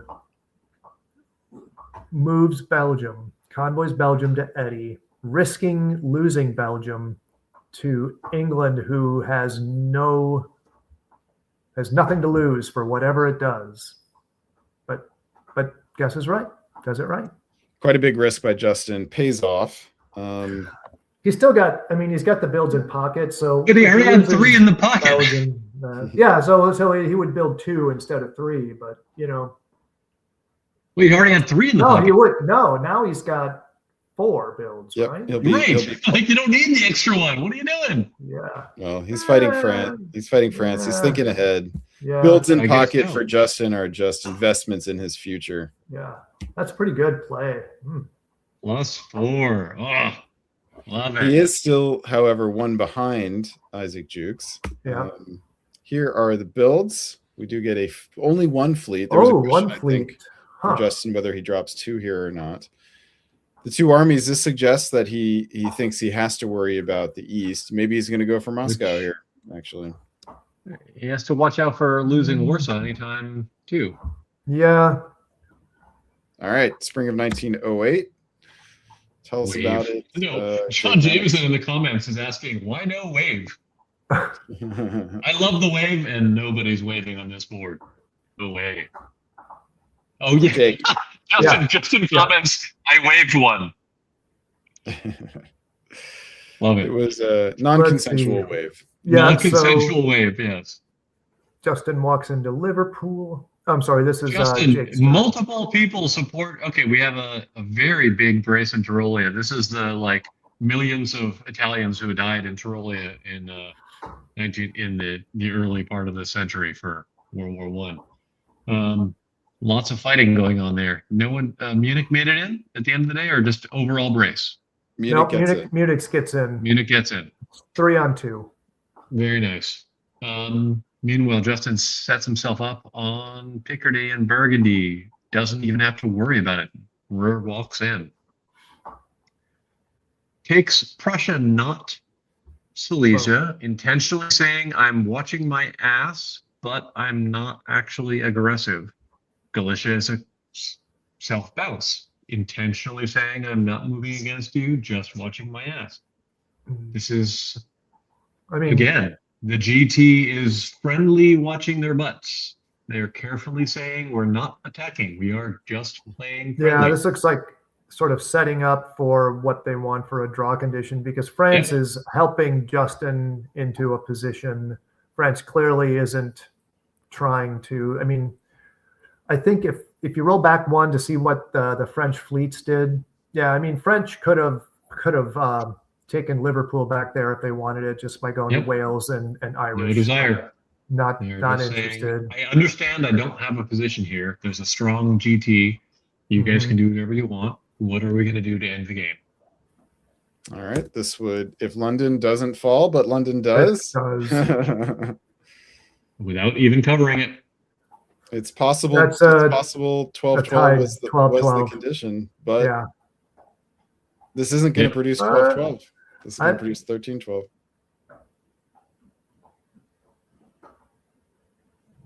Where are we getting the 13 from? Yeah, where's the 13? Where's Liverpool Isaac getting the build? Liverpool and London. Oh yeah. Oh. But I think Justin's and moves into Gal to kind of put the exclamation point on. Maybe you should just let me have the board top. Well, ironically here, that move into Gal makes Warsaw susceptible. Turkey can guarantee it if they want to. Although could potentially risk Vienna if Venice is willing to hit Trieste. And tactically dangerous.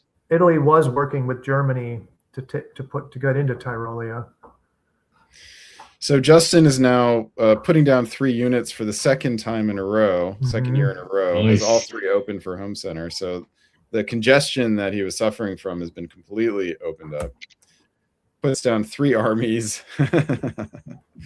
Well, you don't need fleets, because look what France is disbanding. So they clearly talked about it. All right. Do you guys think this game should end here, or do you think it'll keep going? I don't know. If I was Turkey, I'd be like, well, you kind of screwed up with Warsaw. I'm taking it back. It's going to be 13-12, but not the other way. The answer is this game ends. Spring of 1990. And Mr. Hood says the end, even before it gets cold. He knows this was arranged. This game ends with Justin Lohr topping the board at 13. Another big score. And Open Tribute, this is a really good score, 130 points. Isaac Jukes in Turkey. Why does Isaac accept this when he can guarantee Warsaw and switch it to 13-12 the other way?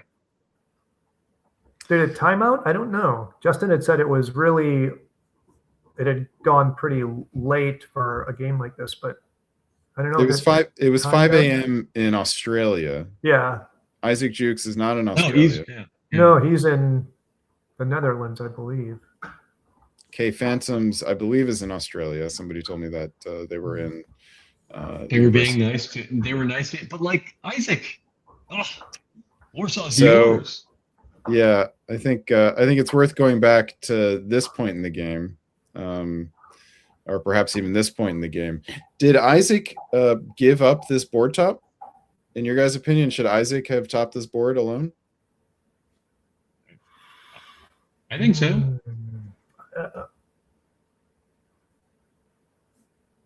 I mean, I think that tactically the opportunity was there. I think right here you take Warsaw. I think Justin played in some ways a better game because he had a much harder position. He was under tough threat all the time. Like a great game for Justin. Mm-hmm. But tactically, it was just easier for Isaac. He could have actually topped the board. I think the position was such that he could have done it. I'm glad Justin won because, frankly, he played a really hard game. This is like a tough, like he did some great negotiations and clear behind the scenes. Very nicely done. Congratulations, Justin Lohr. Nicely tops done. this board. Justin has made a lot of waves in VDL over these past 3 seasons now. He was the #1 seed 2 seasons ago. I believe the #3 seed last season. So this is a player who knows how to play this league, knows how to get scores when it matters. And Justin now has the second big score of the season, definitely positioning himself to cement a place in that top board, possibly even make another run at the #1 seed. Well done, Justin Lohr. And good game for Isaac as well. A good game for Isaac, possibly a missed opportunity. But that brings it to a close. Game number 279 in VDL history. And that means it's time for Peter McNamara to come back on the screen. Welcome back, Peter McNamara. Thank you. Another big turkey. Another almost big turkey. Any thoughts on why what happened there at the end? Do you think that Claire Isaac should have topped that board? Claire Isaac. I'll let you guys comment on that because I wasn't watching the board very closely. All right, fair enough. This means that I believe Jake Mannix gets a break here. Jake, we'll see you again with another cocktail in a little bit. Enjoy the break. No, you've maxed out. You've topped your limit. I may have maxed out. All right. Well, in any case, we'll see you in a bit. All right, gentlemen, let us head on over to game number 280. Here are the players. If I can get Dipcast to cooperate. This is our 4th game of the night, and here are the players for game number 280. In Austria, we have Julian Wellman out of Chicago. Welcome back, Julian. Ian Hampton in England. Bas in France. Christian Brown playing his second game of the day out of Peoria. Jessica in Italy, who I was just told by Darcy is playing her first game of diplomacy ever. Ben Kelman doing a doubleheader in Russia, and Turkey finds Paul Soms. All right, let's dive in here. Peter, you are going to be on the 01 for us. Here are the moves for spring of 1901. Tell us what you see. It's Turkey's day, so I'm going to go to Turkey first, and we see the very old-fashioned Smyrna to Constantinople opening there. Around the rest of the board, it is a lot more standard than some of the other ones maybe we see. We've got a bounce in Galicia. We've actually got a bounce in Burgundy. It looks arranged, demilitarized zone in English Channel. Italy is in Naples instead of Apulia, but it probably won't mean anything in the long run. Pretty standard 1901, I think. Yeah. Bounce in Burgundy between Germany and France, likely, I mean, obviously likely arranged, but I think more advantageous for France and a little bit disadvantageous for Germany, in my opinion, because then you're at the mercy of getting bounced out of Holland, especially if you don't have any funny business in Tyrolia or Bohemia. All right, let's push forward into the fall. Peter, tell us what you see. So now we learn what's happening around Belgium and Holland. There's a bounce in Belgium, so England and Germany can't. England and France, sorry, don't agree on who's going to get it. So Germany takes Holland, Russia takes Sweden, Russia takes Romania with a fleet. Tunis and Greece all go to the obvious people. And we see sort of the disadvantage, I guess, of this Smyrna to Con move, because now the fleets come out to from Ankara to Con, but if you want to build another fleet, Ankara is the only place to build it. So I don't know what Paul's going to be building in the winter. Yeah, this is the primary disadvantage of that opening to Con. Greg, any thoughts on 1901? No, it looks pretty standard. I mean, Belgium could be arranged just to, although you might want to put the army into Norway if you're going to arrange a bounce in Belgium with France, as that way Belgium stays neutral and you do get your units advanced, but pretty kind of a vanilla opening for a game, I think. All right, let's push forward then into winter of 1901. Lots of every neutral except for Belgium was taken, so lots of +2s on the board and lots of fleets. Goodness, my goodness. Start in the west, we have that fleet in Liverpool draws the eye. We have fleets in Brest and Marseille from France, and we get that fleet in Kiel. So the only thing missing is a fleet in St. Petersburg. But that is balanced out by a fleet in Trieste. Nice. Welcome to the party, Julian Wellman. This is not standard in Chicago, in case anyone is asking, but it is fun. It looks like that bounce in Belgium was not arranged, given the English build. We have some mad folks in England and France. And we do have fleets from Italy and Turkey as well. Let's see what reaction that fleet in Trieste draws as we move forward into spring of 1902. Craig, to you. So Italy bravely runs away and says, that fleet doesn't bother me. I'm going to Piedmont and Tyrrhenian Sea, and they're going to put me into Greece. The Turks are going to put me into Greece, but the Austrians were like, no, they're not going to put you into Greece. I'm going to leave Greece. I'm going to take Bulgaria with the support from the unit in Serbia. And Russia takes the Black Sea to bring armies to bear on the Balkans, while Turkey rotates the fleets out towards the Mediterranean and moves Smyrna up to Ankara. In the north, we've got Sweden taking Norway with a retreat into Norwegian Sea. And the north walks down to the English Channel to put pressure on France, with Liverpool going into the Irish Sea. However, Germany behind walks into the North Sea and moves into Helgoland and takes Belgium with force and drops down to Tyrolia. That is interesting. France just kind of shifts around to be a little more defensive, takes the mid-Atlantic, puts Marseille into Spain, and Spain to Gascony, Picardy to Burgundy. Peter, are we seeing a lot of people here getting what they want? I'm sure Ian is not thinking he's getting what he wants, but some of the other people maybe are. I'm pretty sure Ian thought he was going to bounce in the channel, but Christian got what he wants. He walks in. Ben's gotten what he wants. Seems like everyone seems to want to be friendly with Ben. Italy and Austria seem on the same page and get what they want. So maybe it's just the two witches that are on the outer. All right, let's push forward and find out. Fall of 1902. Back to you, Craig.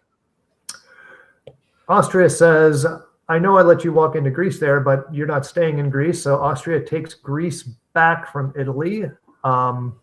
Turkey dives back into the home center in Smyrna and supports Khan from an attack where Russia and Austria work together, but is foiled because Ankh supports Khan. But Sev drops into Armenia to put more pressure on the Turkish home centers. There's a self-bounce in Trieste for the fear that the German army might walk down, but the German army doesn't. The German army goes back up to Munich because France was in Burgundy. Russia drops St. Pete down into Moscow to bring more armies down into the fight, and Norway just simply holds and is totally fine. There's a convoy of the German army in Holland across the North Sea into York, which is successful because York covered London and Norwegian covered Eddy, leaving York open for that convoy. And France slips up into the North Atlantic around the Irish Sea unit, which was trying to get into the Mid-Atlantic, but the Mid-Atlantic was braced by Brest supporting Spain there, and Marseille is occupied now by a French army keeping Piedmont out, but Tyrrhenian Sea moves into Lyon, putting 2 on Marseille. Peter, this is just plain fun, isn't it? I mean, Christian is certainly getting everything he wants. I have to say that. He's got a build and an army in Yorkshire. I'm just looking at that Trieste bounce. I understand that it was just done to protect the center, but now I see there's a possibility of a third Austrian fleet, which I mean, I'm not expecting it, but boy, that would be fun. Come on. when you set the table, you got to put the meal down, right? Julian, the answer is Come on. oh man. I actually, to be honest, I was gonna put the odds at like 75 to 80%. We were gonna get a fleet there. I mean, you drop that fleet into the Adriatic and you put Vienna into Tyrolia. You can just walk to Venice probably. So if you actually want to attack Italy. Yeah. I mean, true. Yeah. It's just the drama isn't there though, Peter. I mean, the drama, Yeah, it's not as fun. the flair. That's what we're looking for. Who cares about good tactics? I mean, if you're going to attack Italy, another fleet there is pretty great, right? Yeah, it would be helpful. I mean, unfortunately, it's cuttable from Ionian, but whatever. All right, so now we do get that fleet from Ben Kelman in Russia, North Coast here. So he wants to join in against England or France, but he wants to work with Germany, I suppose. What does Julian do? You know, Julian's got 2 fleets down. Looks set to attack or to be fighting Italy, but will he do it? Let's find out. Spring of 1903.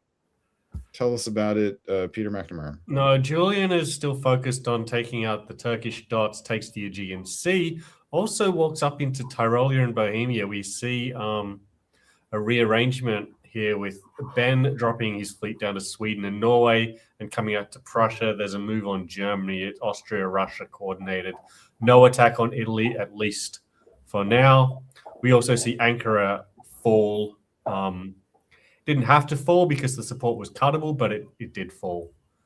And in the West, the other thing that's going on is more bad news for Ian Hampton in England. There's a German fleet now in London and a French fleet in Liverpool. So that's looking rather grim. Maybe this attack on Germany might save him, at least for now. Yeah, this AR looks pretty impressive right here. And they were using Italy as the, like the cork in the Strait of Gibraltar, but that looks like that cork has been loosened. And now Italy has come back.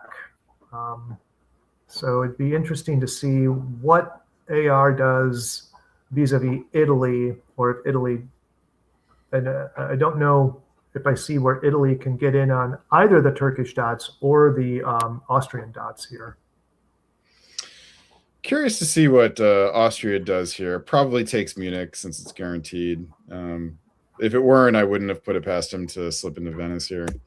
The answer is Austria does take Munich. Yeah.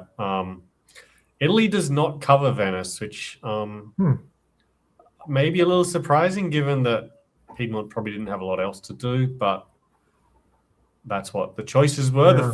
The Italian fleets are going west again. They're in Tuscany and Tyrrhenian Sea, so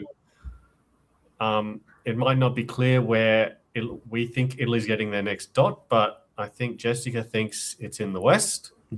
And it looks like we say goodbye to poor Paul in Turkey, with Constantinople and Smyrna both disappearing off the board this turn. It seems what like else do we see? Ian is on 1.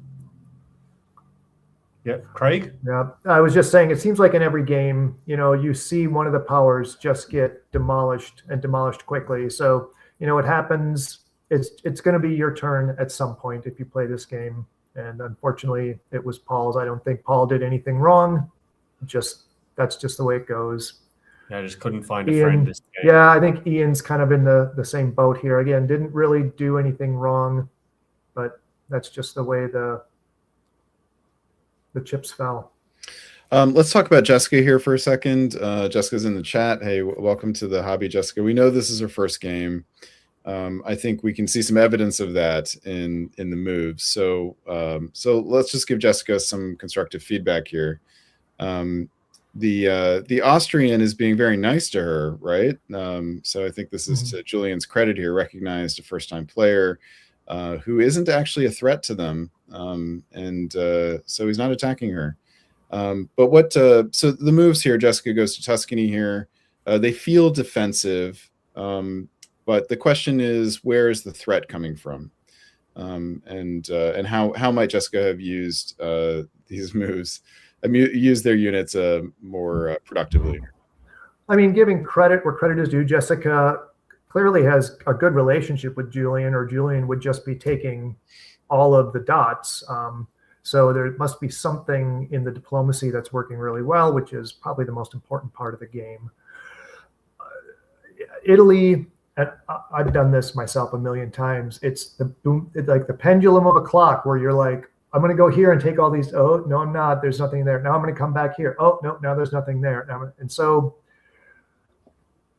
a lot of advice that I've heard when playing Italy is you pick a direction, you make a plan, you go with it, and it may not work out, but it's better than the indecision, the ping-ponging back and forth. I don't know if Peter probably plays Italy way better than I do, so maybe this is a really tough Italian position, I'm going to say, just because of the way that Turkey collapsed in favor of Austria and Russia taking everything. That makes it hard to get anything in the east, and no one's helping you in the west. So Jessica's still alive. She's still got 4, which means she's got a playable position, and there's something to do from that. And hopefully an opportunity will present itself.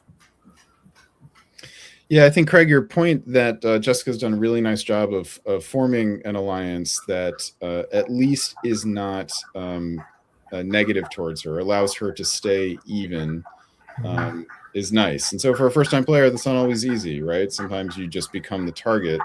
So Jessica's done a really nice job of keeping Julian from attacking her. So the next step, Jessica, is to figure out ways in which you can make alliances enable you to grow. And that's just the next challenge for you. So, and there's still, this game is only 3 years old. So let's see, see where things go. Craig, you have something to add?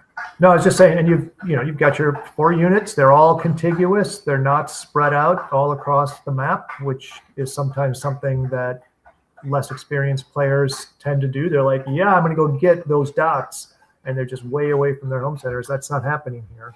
I'll just also add that Bas moving Spain to S and Med looks quite clever, because if that piece had sort of wandered off into the Mid-Atlantic, then maybe Jessica would have an attack on France here. And it's much harder to see an attack on France that's at least as successful with that fleet still wandering around, being annoying.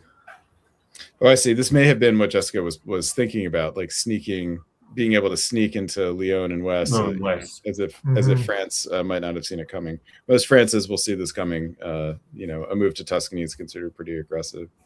All right, let's push forward here into winter 1903. Now, Julian, thank you. We get another fleet.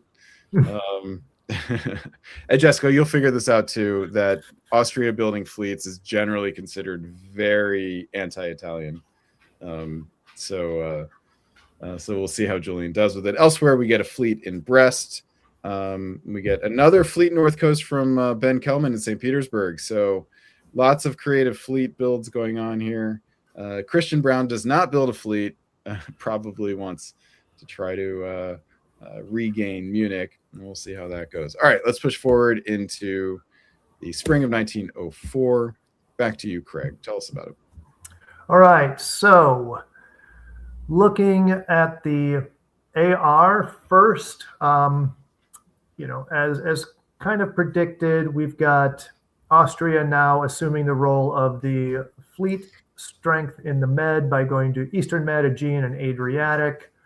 There's an arranged bounce in Bulgaria, and Russia is vacating to Armenia, likely to be moving up to play his part in the AR alliance. And in the north, Russia, Ben's moving his units mostly west. He's going to take Berlin here. Took a shot at Denmark, which didn't go, and we'll have possibility of Norwegian Sea. Germany trying to come back to defend, working with France. Belgium being put into Ruhr to stop the advance by the Austrians there, and basically just defending. Similarly, Germany gets into the North Sea. Eddie tries to go to the North Sea, but is stymied by that supported attack. Liverpool goes to Clyde. Liam Bennett is going to be thrilled about that. And then looks like Eddie will probably fall in the fall. And there's a bounce in Tunis as Western Med takes a pot shot, and Tuscany gets into the Gulf of Lyon, which puts pressure on Marseille. So entirely possible that we spoke too early. Depending if Austria and Italy are willing to work together, they could take Marseille together. Yeah, I'm interested to see if if I had to make a prediction, it's that Italy gets Marseille and Austria takes Venice. And maybe even they talk about that. And it's like, you're going to stay on 4, but I'm taking Venice. I think we can all appreciate the tactical efficiency of using a convoy here. You don't risk West slipping into Tyrrhenian Sea. Boss doesn't really have fleets to back it up, so that might have been unlikely, but this is certainly a way to guarantee it. All right, let's push into fall of 1904. Back to you, Craig. Okay, so as predicted, Austria assists the taking of Marseille by the Italian fleet in the Gulf of Lyon, and Venice, as compensation, is granted to Austria. There's a convoy down to Tuscany, across the Tyrrhenian Sea. But now France is bringing fleets to bear onto the Med. Mid-Atlantic goes to Spain South Coast. English Channel rotates into the Mid-Atlantic. As we predicted, Eddie is taken, and instead of a retreat here, just concedes, disbands it without having to have the ignominy of doing it in the wintertime. Russia, I believe, takes Denmark here, and there was some attempts to move Denmark into Kiel and Kiel into Munich, but that is stymied by, that should be, Tyrolia, it looks like doesn't go to Munich. Yeah. What are those? Went to Burgundy. Munich went to Burgundy, but I see 1 support into Munich from Kiel and 3 supports into Munich. For Tyrolia to Munich. Yeah. So, but why doesn't Tyrolia go to Munich? Is it because of the bounce? Country. Oh, same country. Yeah, it's because of the bounce. Munich didn't get into Burgundy. Yep. All right. So the AIR has been successful, very successful at moving over this board. Russia goes up 2 here to take an 11-9 lead. Obviously, Italy is the junior partner here. Does Julian Wellman need to think about what's going on with his pink counterpart here? Is there Yes, but as long as Ben is building a northern fleet and not like two armies and coming south, then they can talk about it. And Julian is probably getting the next couple of dots in Rome and Naples. So it'll balance out. So no need to worry if you're Julian Wellman that Ben is getting too strong. Be aware, but yeah, there's the northern you have to fleet. be careful, but you can be careful. And he was careful last turn. We saw Aegean move to Con, which was just a little, going to make sure that you can't dot me here.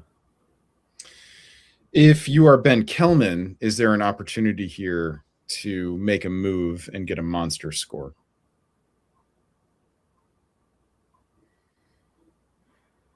Yeah, you can make a move. What would it be? It's not, I don't know if will it work?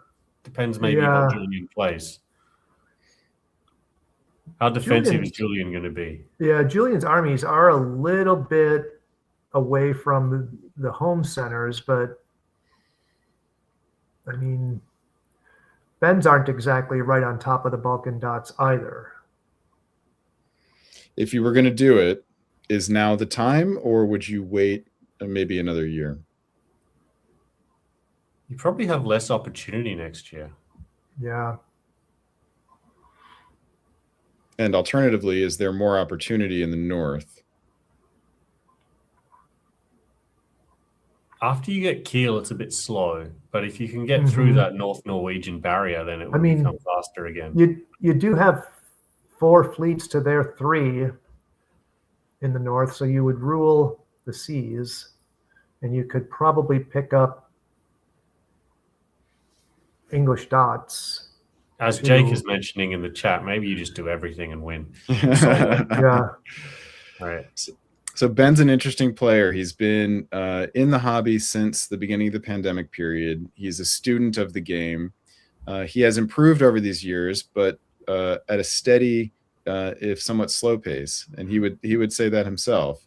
And he consciously thinks about how to get his game to the next level. And he doesn't often find himself in a position like this, but I know that he wants to figure out how to get himself in more positions like this, but also like what to do. When's the right time to break an alliance? When's the right time to make the big move?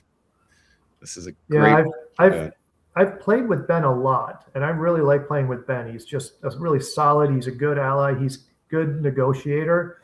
I wouldn't describe him as bloodthirsty though, and maybe that's what he needs, is a little bit of bloodthirst here.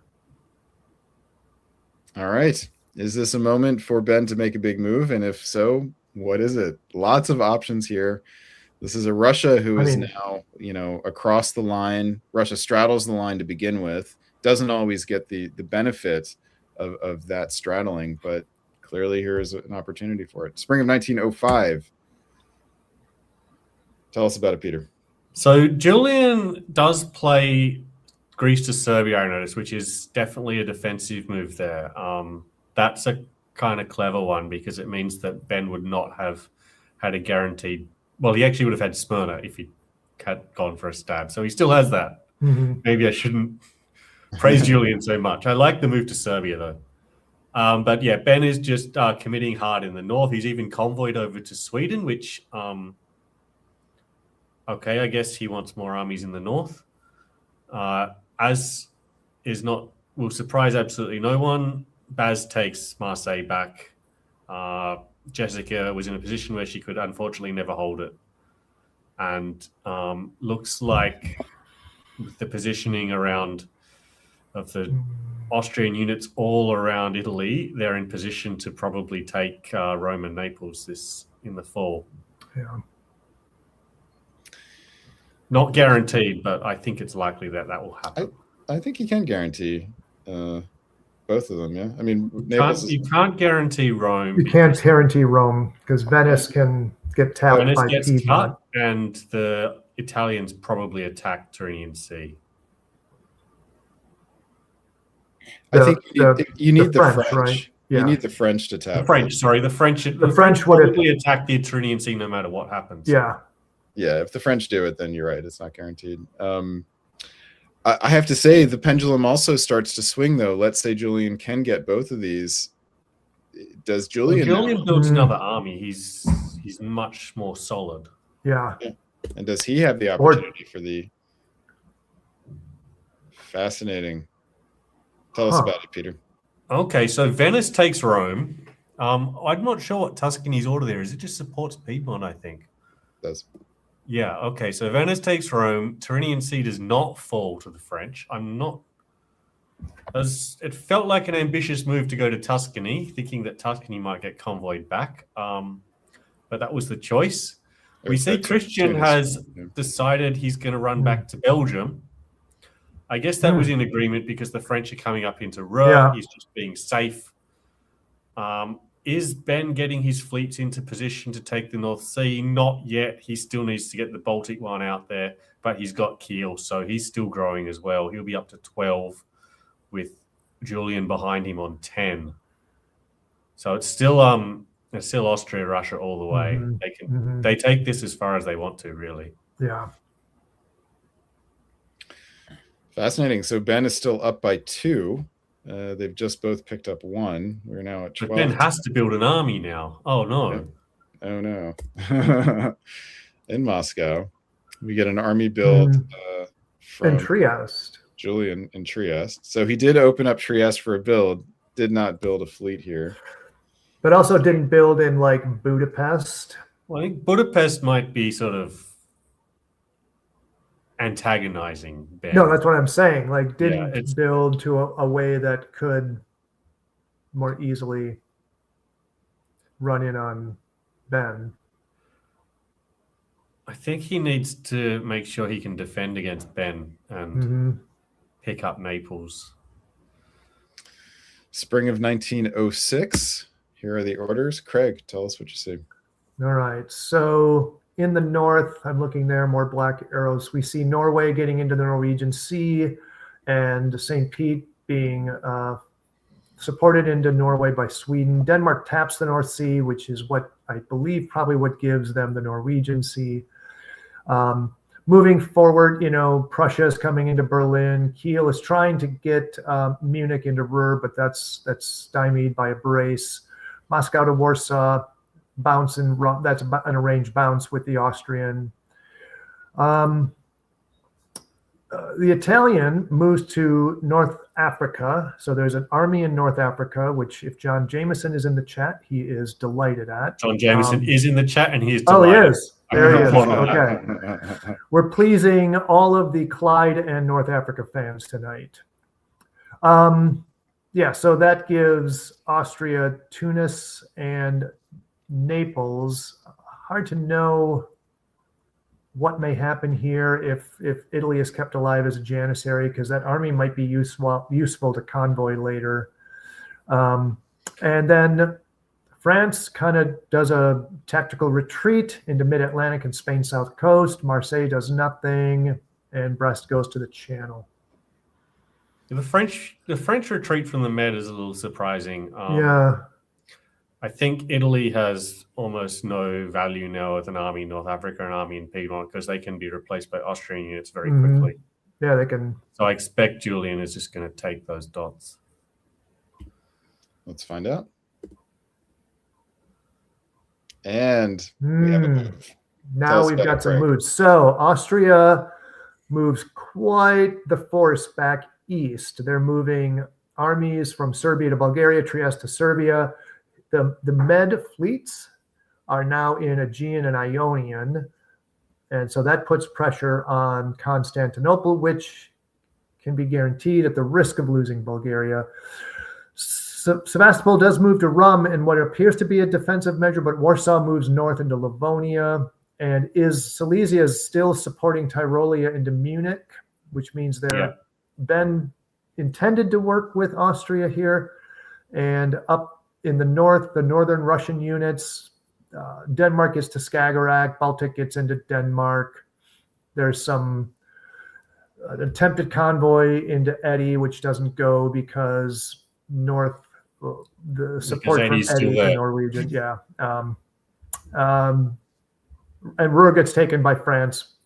France gets up into North Atlantic. I think the big news of this is those Austrian moves, which look they look aggressive. They look aggressive. Look a little aggressive. I mean, it looks like Austria is just winding up to take Romania, Con, and Ankara at the cost of Munich. Yeah. Peter, is there any reason not to like what Julia does here? They're done quite nicely. I mean, in retrospect, you think Ben should have asked for a bounce in Bulgaria. Mm.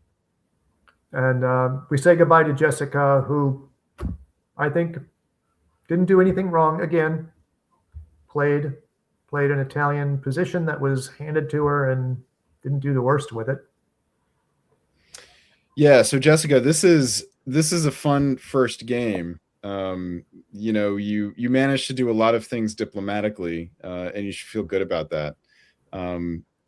As you play this game more, you will die more. Absolutely, it happens to all of us. But you'll set your sights higher than just making it to 1906, and from what we can tell, you have the diplomatic skill to make that happen. Yeah. The reason that we're on the stream and not on the board is because we don't want to die. I'm good at it though. I mean, if you need someone to die on a board, get me over there. So thanks for playing, Jessica. We look forward to seeing you on a future board. And now we get to see if Julian Wellman is able to convert this big move into a big score. And it has 2 to put down. Oh, it's not put down another fleet, which I think we can all agree is the right move here. I wonder what Austria and France are talking about right now. That would be fascinating. Spring of 1907. Here we go. Here we go. We got a bounce in. Is it my turn or is it Craig's turn? It's your turn, Peter. Okay, that's what. All right. All right. So Julian knows his tactics, and he's got a very good result out of this because he's in Ukraine, he's in Galicia, he's in Bohemia, he's got Romania, he's got the convoy off into Smyrna, and he's bounced Bass out of the Western Med, which I think he needed to do to slow down any possible French annoyance. So the French do take Munich. I mean, I'm sure that Julian accepted that he was going to lose Munich as soon as he made this stab. He's definitely getting compensation by taking Russian dots. Ben is trying to move pieces back. A lot of successful moves. It looks very frantic, but I think this is still very good for Julian. Oh, yeah, and Julian gets a retreat to Silesia. Yeah, I was looking at that I think is a mistake by Ben to probably not cover Silesia from Berlin.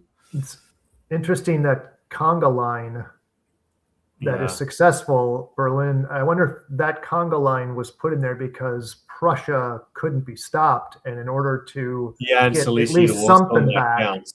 You want to get something back, and Silesia vacated anyway. So so I guess there's a reason why Ben moved to Prussia there. Yeah. Everything turned out really horribly for Ben in the end, though, unfortunately for him.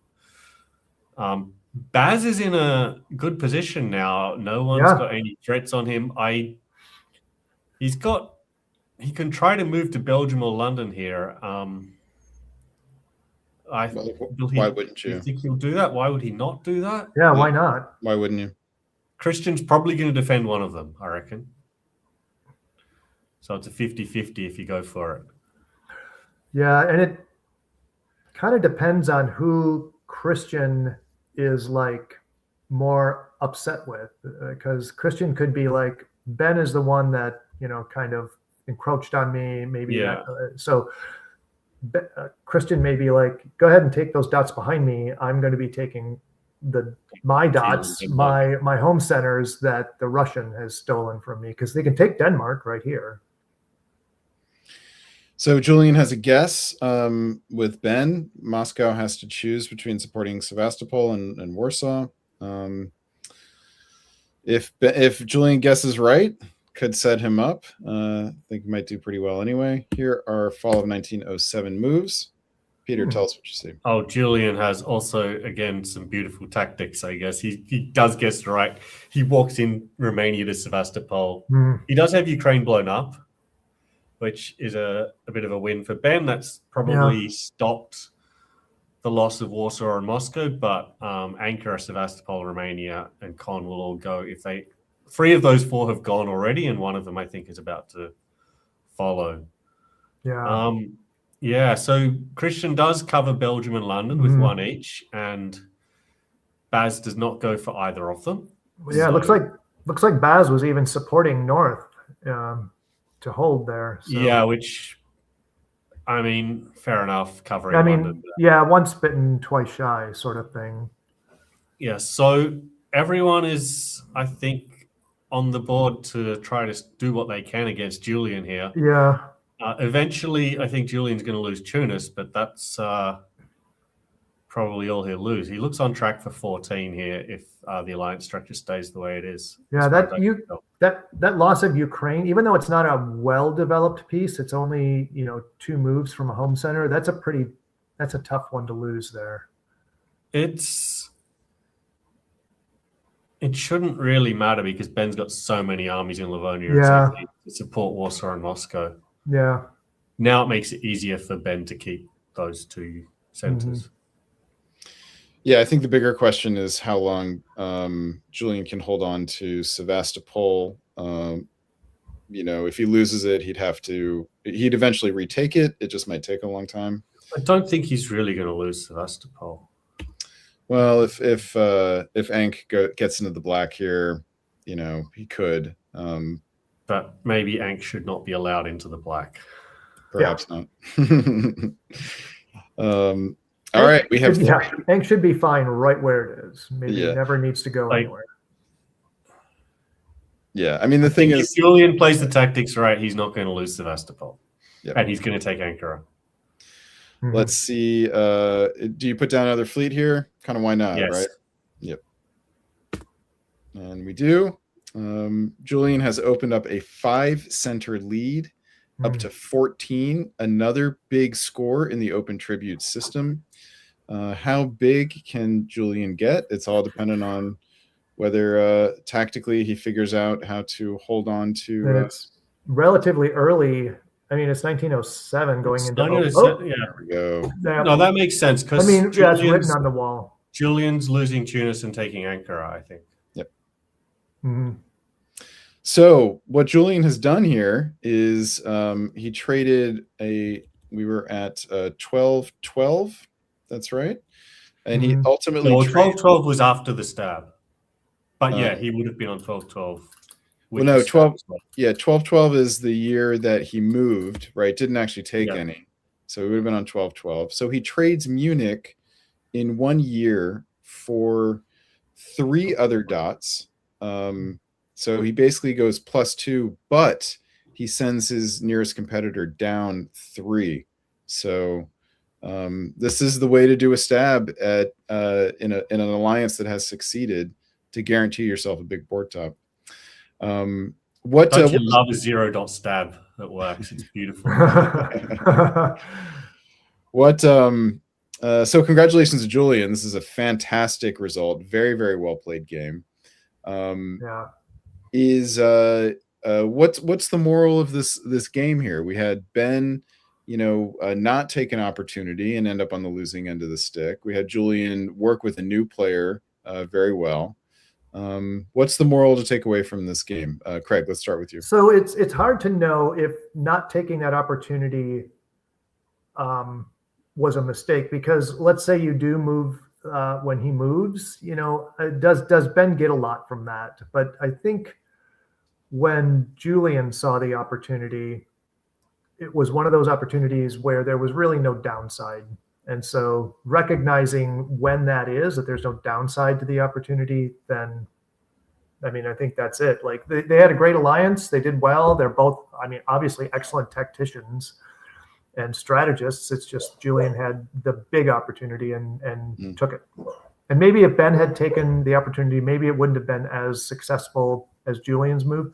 Maybe it would have been more defensive. Who knows? Hard to say. Peter? The moral is in the chat. I'm seeing something saying I carried Austria from Just Best Bupen, who I think is It's Jessica. saying It is Jessica. I carried Austria, and that's got to be true, surely. Yeah, I think Just definitely. I read it as just be spoonin', not just best poopin'. I I think it's know. pooping. It looks like pooping to me. Is it all right, Jessica? Are you just best poopin', or are you just be spoonin'? Spoopin. Spooping. Spoopin'. Are you just be spoopin'? It spoop. Okay, so Just bees pooping. that doesn't quite answer it. Maybe jest is what Jess is like shortened to. So just is like Jess phonetically. Are you spooping or are you pooping? That's what we want to know. We also don't know what spooping is. Yeah, I think it, All right, we'll hear from Jessica, and Jessica is fine. All right, let's congratulate Julian Wellman on a fantastic result. Certainly the biggest of the night. Not sure if it's the biggest in VDL so far this season. Certainly will put him in the any result like this puts you in the conversation for making the top board. You get 2 results like this and you're almost guaranteed to be up there. Congratulations, Julian Wellman. Really, really well done. All right, that brings us to the end of this game. Let's bring Mr.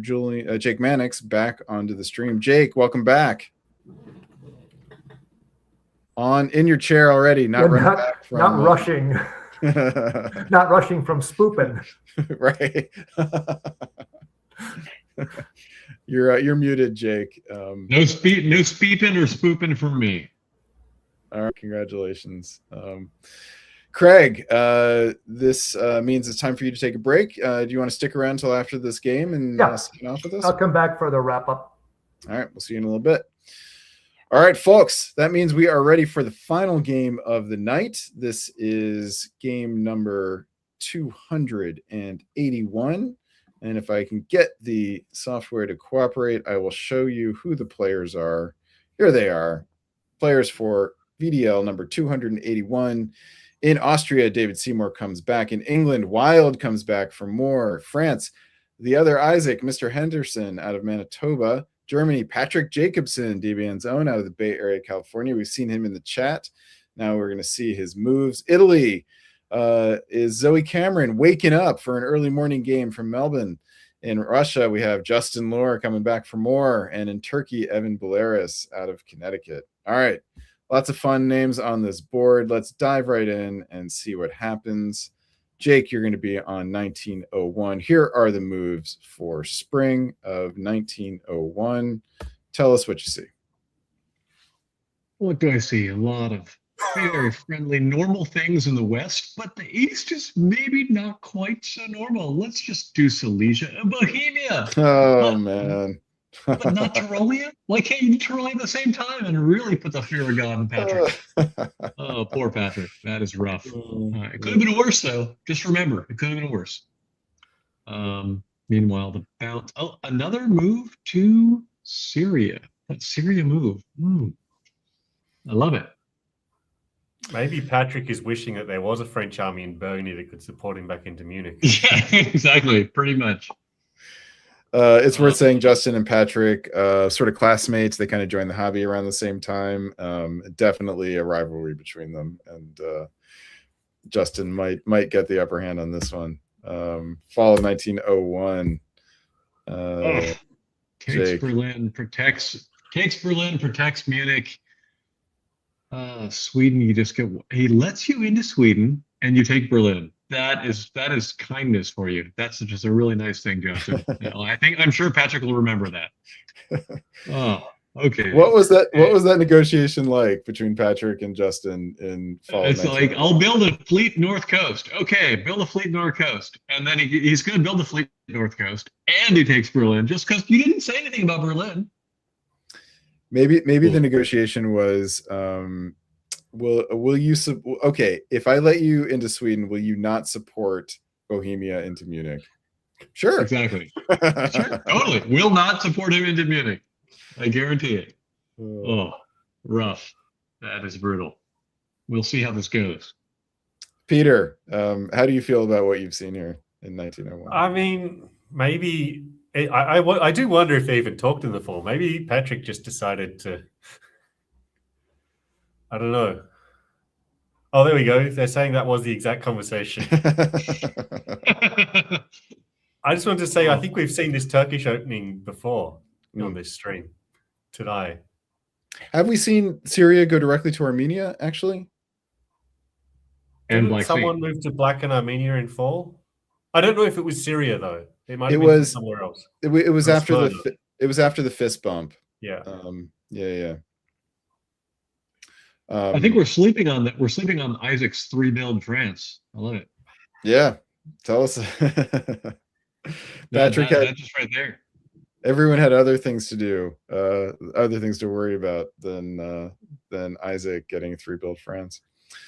All right, he's not even topping the board. What's that? Not even topping the board? Because Justin Lohr is a 3-0 Russia. You don't often see 3-0 Russias in 1901. No. Justin, next time make it 4, please. All right, what should Justin build here? So knowing that he's got a Turkey, an antagonistic Turkey, probably a Germany that is not going to be friendly. He just created an EG. Yeah. Brutal. So what do you build if you're Justin Lohr? 3 armies. 3 armies. 3 armies. That's what I do. Totally. What about St. Petersburg South Coast? Just to, like you've gone this far. Why not? Doesn't help. All right. What about Isaac? What do you build if you're Isaac here? Let's assume everyone wants to be your friend. How do you maintain that? 2 fleets and an army. And just tell everybody what they want to hear. All right. And lastly, what are the odds that we see Fleet Trieste here? No. David's not going to do such a silly thing. Not with Zoe there. Zoe's going to be like, well, fine. Now we die. We both die together. Yeah, fair. Maybe that's something you can only do with a first-time Italy. Yes. We laughed at it. We thought, he wasn't going to get away with it. He ended up with 14 center lone top. All right. Let's see what happens here. Winter 1901.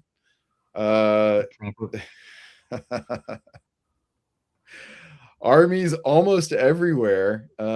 Looking at France here, two army build in Paris and Marseille. I think Patrick in the chat here, you will not predict Isaac's builds. We did not predict Isaac's builds. We did not predict 2 fleets in an army. Nope, no fleets at all. 2 armies. Yep.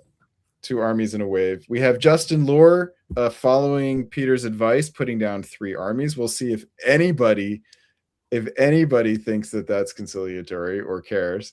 Gotta love more about whether or not they care. Yeah. So Wild's build of an army in Edinburgh, fascinating. So definitely coordination here between England and France. You have to figure that they both have agreed that armies are the way to go. Zoe builds the comparatively what's the word? Normal. Tame, non-dramatic, low drama build. Similarly with Evan Belarus fleet in Khan. All right. Evan built in Khan and not Smyrna. Yeah, what does that say to you? Well, we saw the moves, and now Zoe has taken advantage of it and gone straight to the Eastern Med. Yep. All right, tell us about it, Peter. Yeah, so Zoe has said, thank you for not being next to the Eastern Med. I'm going to go there. And there we go. So it's Austria, Italy working together because David has also taken Bulgaria at the same time. Interestingly, Justin did not support that in. I guess maybe... I don't know what Rum did. Did it support Sev or did it just hold? I can't tell. Rum held. There's the H. Rum held. So it decided not to interfere either way in that fight. Austria, Italy also working together over Munich. So Justin's got some friends in the AI, at least. But he also has a friend in England. This is a wild game. because Norway gets convoyed to Denmark with Russian support. And St. Peter, Norway looks like an arranged bounce to make that a safer border between the two of them. So love to see that. Patrick, you look like you're in a bit of trouble here.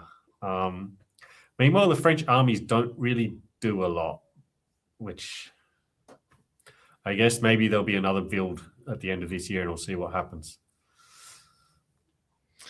We laughed a little bit at Justin, like, conceivably making lots of enemies. Doesn't seem to have happened. Yeah, because Evan also walked away from him, interestingly. Yeah. Yep. All right. Let's turn to fall of 1902 and see how it works out. Evan is now on 4 still. Yes. That was, I guess, unexpected. So, yeah, because for some reason Bulgaria is in Greece, which is not completely clear why that move got ordered, but Greece is in Eugene, Bulgaria is in Greece, and Con is now in Bulgaria. So Evan is actually going to get a build out of this because he had a piff. Meanwhile, what's happening in Munich? The Austrian army gets piffed because it was trying to go to Kiel, but that didn't make it. And the Italians are in Munich with French help, so Zoe's getting a build. And the Scandinavia is just chaos. It is now an EG. Maybe it always was an EG because that's a good place to launch an EG attack on Russia from. Sweden is gone. There's a supported attack on Norway, which is bounced. Whether that was agreed or not, I can't tell. But and Isaac is just sitting there with lots of armies going, I have lots of armies. One could imagine something else to do. Yes. Isaac did open up Marseille for a build. Yeah. And has that one in hand. So we'll see what Isaac chooses next. Jake. Put it on the Piedmont. That could have bounced though. Yeah, that's true. Well, it seems to me that Isaac has not revealed a strategic direction. So not at all. Still is in that camp, right? So I guess he supported Tyrolia to Munich, so don't go to Piedmont.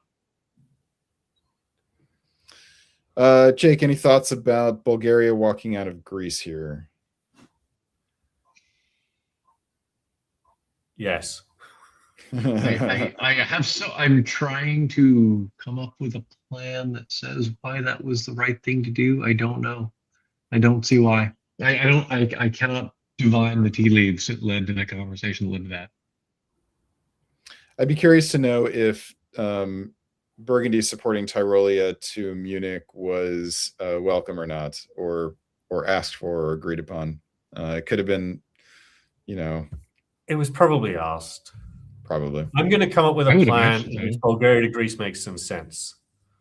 Okay. Which is that Romania is supposed to walk to Bulgaria and give Justin a build for some reason because he doesn't have enough. But even then, it wouldn't be guaranteed, right? So no, it wouldn't be guaranteed, but at least it seems to make more sense that way. Munich, I understand. Greece, I'm not sure if I understand the reasoning behind that. Let's see. And also why it went to Greece and not Serbia is also a thing. Yeah, Serbia is a nice, cover the middle kind of thing. But yeah. Only thing I can think of is that they were worried about Ionians slipping in, like that this was some sort of ruse. Maybe they sniffed out. I guess, or maybe it was planned with the Black Sea. It was going to walk into the Black Sea, and we're going to make sure that Bulgaria's column is kind of out of the way. It's in the east. It's in the south coast too, right? It is. So it's kind of like in a bad position. So maybe it was kind of a little judo move. It's possible. That's where the speculation will end because we have builds to look at and more moves to see. We have Justin dropping Sevastopol out of the loss of Sweden. And interestingly, Isaac puts down an army here. So now has 2 armies on the boot. I'm sorry, on the island. But for his troubles, he gets fleet in Marseille. So England and France seemingly copacetic from here.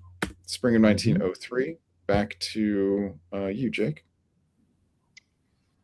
Okay, Munich keeps changing hands as it tends to do. Meanwhile, what happens in that Balkan area? Vienna stays put, which is interesting. Budapest has sensibly moved down to Serbia. Bulgaria makes it out to, no, it's a beleaguer. What happens? No, it's destroyed. So it tries to, there's a triple support into, or a power of 3, I should say, into Aegean, but Aegean is supported by 2 others for a defensive power of 3, and it supported Greece to Bulgaria. So that succeeds. And Greece makes it into Bulgaria. Why is it destroyed? Can't it retreat to Greece? You can't retreat where it came from, Jake. No, I'm saying that the Aegean is the... Oh, the Aegean stays. Oh, Bulgaria is the one that supports. Oh, okay, Aegean stays because Ionian and East supports it. Jake, are you sure you didn't have a third cocktail? I'm thinking about it, but no.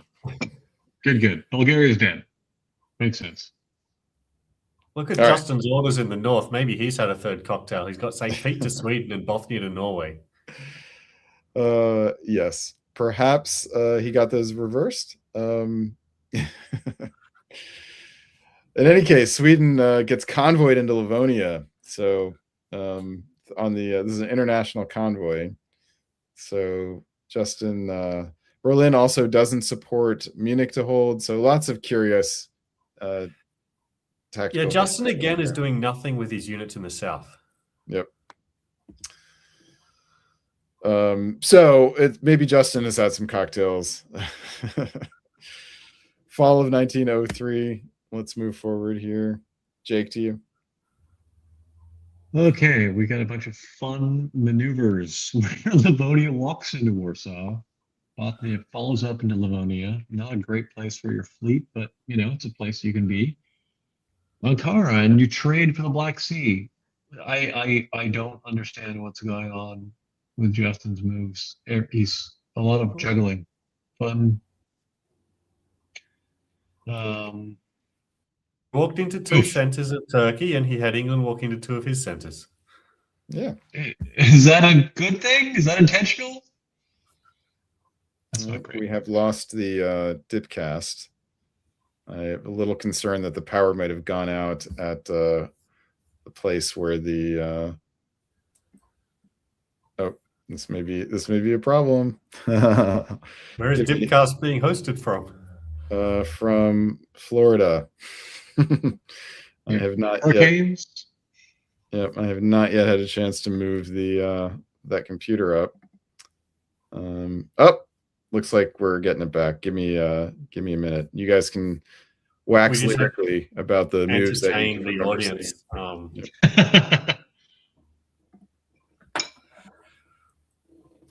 So we saw the news. We can talk about them. Yeah, please continue. Although maybe the chat is actually telling us. Apparently, there was a text at the end of the turn saying support London to Holland. I don't even know who's. Probably that's France saying that. All right, here we go. Oh, we're back. Just to see Justin going +2, -2. Yep. So it's just a regular turn for Justin Lohr. Yeah, he's doing and Denmark walks out to Sweden, and Denmark walks up to Sweden out of Denmark. So Patrick stays at 3 here.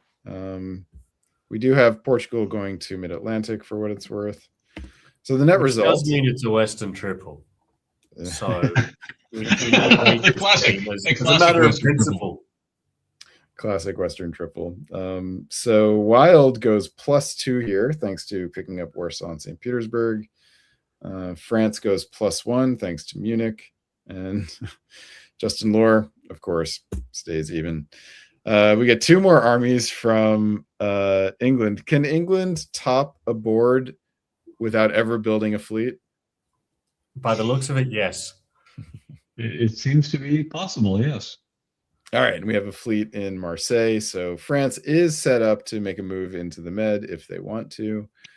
Do they want to? Let's find out. Spring of 1904. Down to you, Peter McNamara. Well, no, they don't want to go into the Med because we've got Isaac going into the North Atlantic Ocean. It doesn't have a guaranteed walk into Liverpool because our English player is savvy enough to walk London up into Yorkshire. So at least there's that. Meanwhile, Zoe does actually move into the Western Med. Whether Zoe believed any stories about France going to the North Atlantic or not, I don't know. But Zoe's fleets are now away from Turkey. They're in Western Tyrrhenian and Ionian. She's still got Greece. It looks like everyone is okay with her owning Greece. And she's supporting Justin in Bulgaria. I kind of feel like it might be an heir, and they're just going to wait until fall to kick him out of Smyrna. What else is going on? Tyrolia's in Piedmont, Vienna's in Tyrolia. There's further progress of English armies coming up into Livonia and then into Norway. So Justin's under more pressure there, and not much is moving around Munich.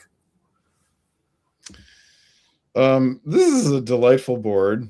It does feel slightly kaleidoscopic. Fall of 1904. Peter, tell us. Fall of 1904, Munich, Moscow, falls. Oh, Munich also falls.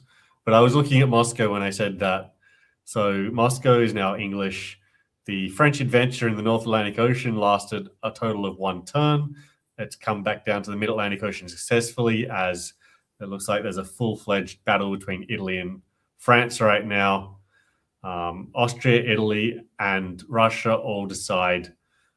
Well, I don't know what they decided because Evans survives because Justin decides he likes walking into centers. So he's going to walk into Caen and let Evans survive by retreating into Ankara, which is hilarious. But I'm sure Justin is testing the patience of Italy and Austria right now. And I'm not sure if he's going to get away with this for much longer. But he's Justin, he's magic, he can do these things. Like get everyone to support him into Munich, or at least 2 Austrian supports. So Munich is his. I'm not. So what does that make him? Is he even? Up Munich, yes. down Moscow, up Con, down Ankh. Yes. His center chart's going to be a flat line for 2 years, but it does not show what's actually happening. It's not. He's nothing. Most ridiculous way possible. It's worth pointing out, I think someone in the chat might have pointed this out, that Smyrna could have been convoyed all the way to Norway. If it could have been convoyed to a few places like Denmark or Holland. Yeah. Oh, yeah. Even to Denmark. Holland would have been more fun. Yeah. Alas, no. This is a very fun. There was also, mentioned there was an opportunity for Austria to stab Italy that was turned down here. Which would have been taking Greece, slipping into Which Venice. would also involve not taking Smyrna. I don't know what the arrangement is with Justin and David here. So this is where the board stands in the winter of 1904. England, somewhat circuitously, has taken a 2-center lead, 8-6 over France, and one of the more entertaining Russias that you'll ever see. Here are the builds. We have another army from Edinburgh, so we are seeing how to top the board. Well, you don't need another fleet, do you? You do not need fleets as England. That is a cliche by now. And let's see how things go into the spring of 1905. And they do not go. The game ends. Ooh, we want more English dots. Yeah. Has England left dots on the table? I can't tell who's really working with who here. Yes. Sorry, one at a time. Jake, what'd you have to say? Jake. I can see stopping here because if I wouldn't know who I can count on anywhere here. Like everyone's mixed up everywhere. I'm not sure who's actually friends. Very dynamic board. But that chaos is maybe good for England. Yeah, the thing is, like, who was mad at England? Nobody really. True. You know, Justin is clearly in a labyrinth of his own mind at the moment. So you know, if you're England, you could probably take out Germany here and nobody would mind, except maybe Germany. In any case, Yeah, it's true. It's probably actually easier to take out Germany if you build another fleet. But Probably yes. but you can't build another fleet if but you that are goes against the vibe of the game. exactly. If you're trying to make a point, which is that you can top a board as England without building fleets, then you can't build another fleet. Success. Congratulations to Wild for another entertaining game. I think Wild lives up to their name. I think we've seen this multiple times now. You know, Very nice. it's worth saying that Wild finished as England while playing Russia, so they've done it twice now. And when they were playing Russia, they were basically a northern power that had no home centers. So, well done, Wild. This has been a very entertaining game. We also thank the crew for finishing early, which enables us to finish the stream early. Let us bring back to the stream Mr. Craig Meyer. Welcome back. Why do you draw that? Why do you draw that game? Maybe we should have a rule in the VDL that you can't draw this early. I mean, because the commentators don't get to have enough fun. Craig, what should have happened? Tell us. Oh, everything. My God. Look at that. That's a bowl of Skittles right there. It is. There's some serious colors there. Every color is on every other color. It's beautiful. I'm sorry. That game should have gone until 1911. How should it have ended? What's the final state? Well, England should have no fleets. They should pop all the English fleets. Yeah. And I don't know, Justin with like an army in Brest and an army in Paris. And then, that Ankara army should be in Norway. I don't know what they were thinking. I think David jumps into the boot and just gobbles Zoe when she's not. Oh, you want like actual serious? If you want serious thing, what should have happened is Wild should have happened. We have no idea, given the way this game was built. There's a lot of. There's so much play on this board. Yes, England has plenty of play, but it looked like such a fun game. And even this small. Like the people in the game are also like people who are super fun to play with, like Zoe and David and Patrick and Justin and Isaac and Watt. Like they're just fun to play with. Like that just seems like a dream game. So much fun. Knowing Zoe, I bet Zoe was actually kind of annoyed that that she just played this normal game while everyone else was doing wacky stuff. She's like, why didn't I do wacky stuff? You know, why my moves are too basic. I bet that's Zoe's feeling at the end of this game. Could be. All right, so let's have a look at the standings, how they're affected by all the games we've seen tonight, which were really fun. Lots of big results. Also, this wild and wacky one here. Here are the standings after the fourth week of VDL, the fourth game day. So Claire Bradbury with 2 good scores does, in fact, take the lead here. Aurora Adaman, who didn't play this week, this game day, falls into second place. Justin Lohr, despite his best efforts, moves up to third.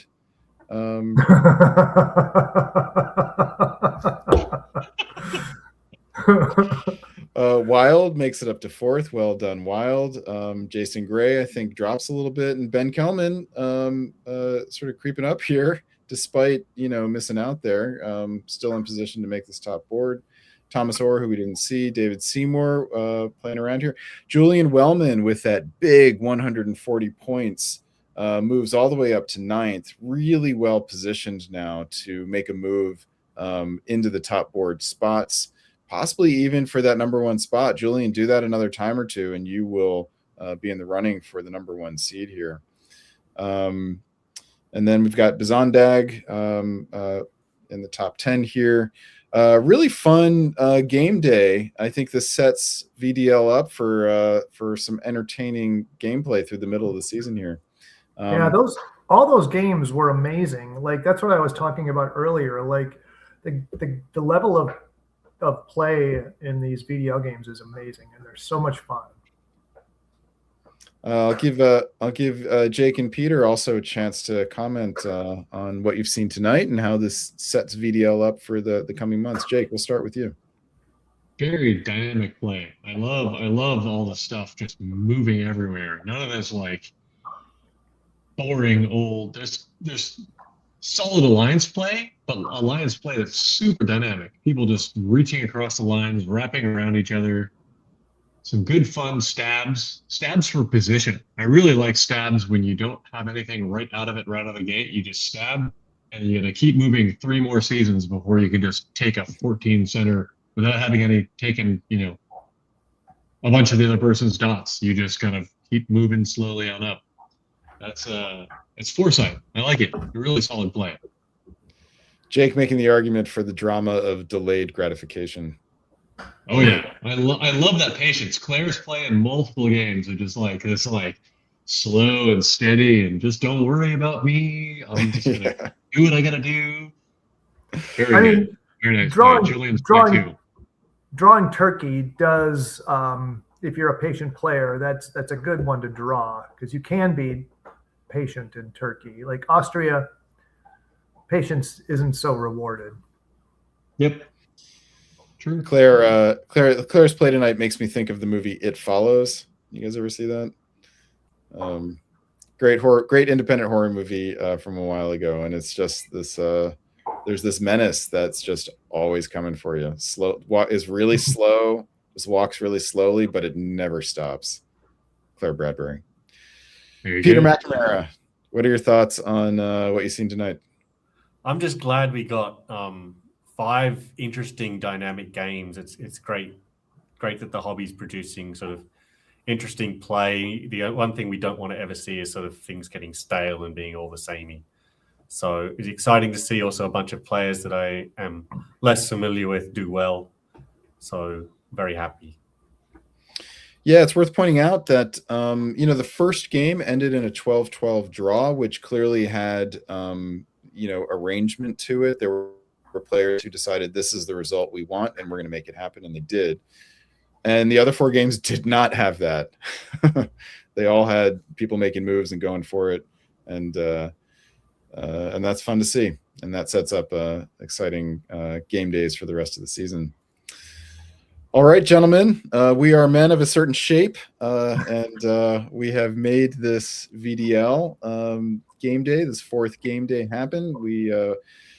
We'll see Brian Pravel back, just filling in for him while he had some stuff to take care of. Brian will be back with a full head of hair for all of the VDL folk out there. Pravel has beautiful hair. Son of a bitch. Somebody in the chat worried earlier that we'd make him have to shave his head in order to get back on the air. He's not allowed back on. I heard that we lost our hairdressing budget. Click the ads, like and subscribe. Austerity at DBN has brought us to this. Guys, it's been great. This was the debut for all 3 of you as an analyst on DBN. I hope you had a good time. I hope the audience has enjoyed having you as I have. I will give you each of you a chance to sign off. Craig, we'll start with you. Diplomacy is a great game. Always be good to your allies, or don't. Jake, anything you want to leave the audience with? Stab Craig. Yeah, everyone's learned that lesson already. Yeah. Well, will you be there in Denver? Yep. Yeah, we'll see you there. Yes, thank you. Right. Soon. Oh yeah, Denver's going to be a blast. Yeah, so before we plug some tournaments, let me just note that this budding Pacific Northwest rivalry between Jake and Craig is in full force. Yeah, now that Siobhan isn't playing as much, I need to find a new person to focus my wrath at. Nemesis. Nemesis. It'll work. It'll work. We'll set up a game up here in Seattle. We'll bring you up. We'll do some local stuff so we can get our angst out on the local hobby before we have to go take it to the big stage. Sounds good. Yeah. I look forward to Excellent. Arch rival or nemesis? Those are the words you're looking for, and I dubbed the two of you nemesises. Nemesis. Nemesi. All right. Let us plug DipCon in Denver. When is it? It's the last weekend in July as it becomes August. So it's basically in 1 month. All right. Yep. So just about 4 weeks from now, go to Denver, go to DipCon. Easy flights. Denver's easy from almost anywhere in North America. Come on out. It's a great show. They put on a really fun time there. Come on out. All right. If I cannot find the NADF server, we don't have the code right here. The WDC server one will direct anyone to the right place. Yeah. So if you want more information about DipCon or other in-person face-to-face tournaments, go to the VWDC server, QR code in the upper right-hand corner here. We will direct you from there to the places where you can learn more about those events. If you want to play VDL or other virtual face-to-face events, go to the VWDC server right now, register, join the server, ask about VDL and other virtual face-to-face events. We'd love to have you. You'll enjoy playing. It's a great community. And as you can see, there's lots of fun and high-quality play. Peter McNamara, what are your thoughts on that you want to leave the diplomacy viewing audience with? Well, after, what was it? Jake said to stab Craig. I think I have to interject on Craig's behalf and say to stab Jake. No one ever stabs me. I'm like a Care Bear. That's why you're stabbable then. Anyway, it's also true. I'll just say to anyone who's out there watching this who's a bit unsure, come along to your first event. Come along, play either virtually or come play in person. It might sound intimidating, but I did this once upon a time and I found it was a great group of people. Next tournament is actually next weekend in Sydney. It's the Sydney Cup. If you join that VWDC server and ask about it, you will eventually get pointed in the right direction if you don't have a more direct way of finding out about it. I will be there. I hope to see the rest of you there too. And I have to plug also the virtual tournament. The next one that's coming up is the Summer Classic. Go join the VWDC server and find out about it. Don't know exactly when it is, but I believe it's in the next few weeks. It's like in 2 weeks. I think it's I can give you the exact 17th, dates. 18th, 19th, 20th, somewhere in there of July. Yeah. That's exactly correct, Craig. Great. So that's in 3 weekends from now. And 2 week. Continue. Please, Jake. What happens in 2 weeks? 2 weeks. There's Diplorats in New York. Oh yeah. Okay. Their very first tournament in many years. There's something every week for all through July. Go to the server, which is in this direction, just above Jake's head. Go to the server, find out about all the events, watch DBN, like and subscribe. And as we like to say at the end of all of our broadcasts, stay safe and stab well.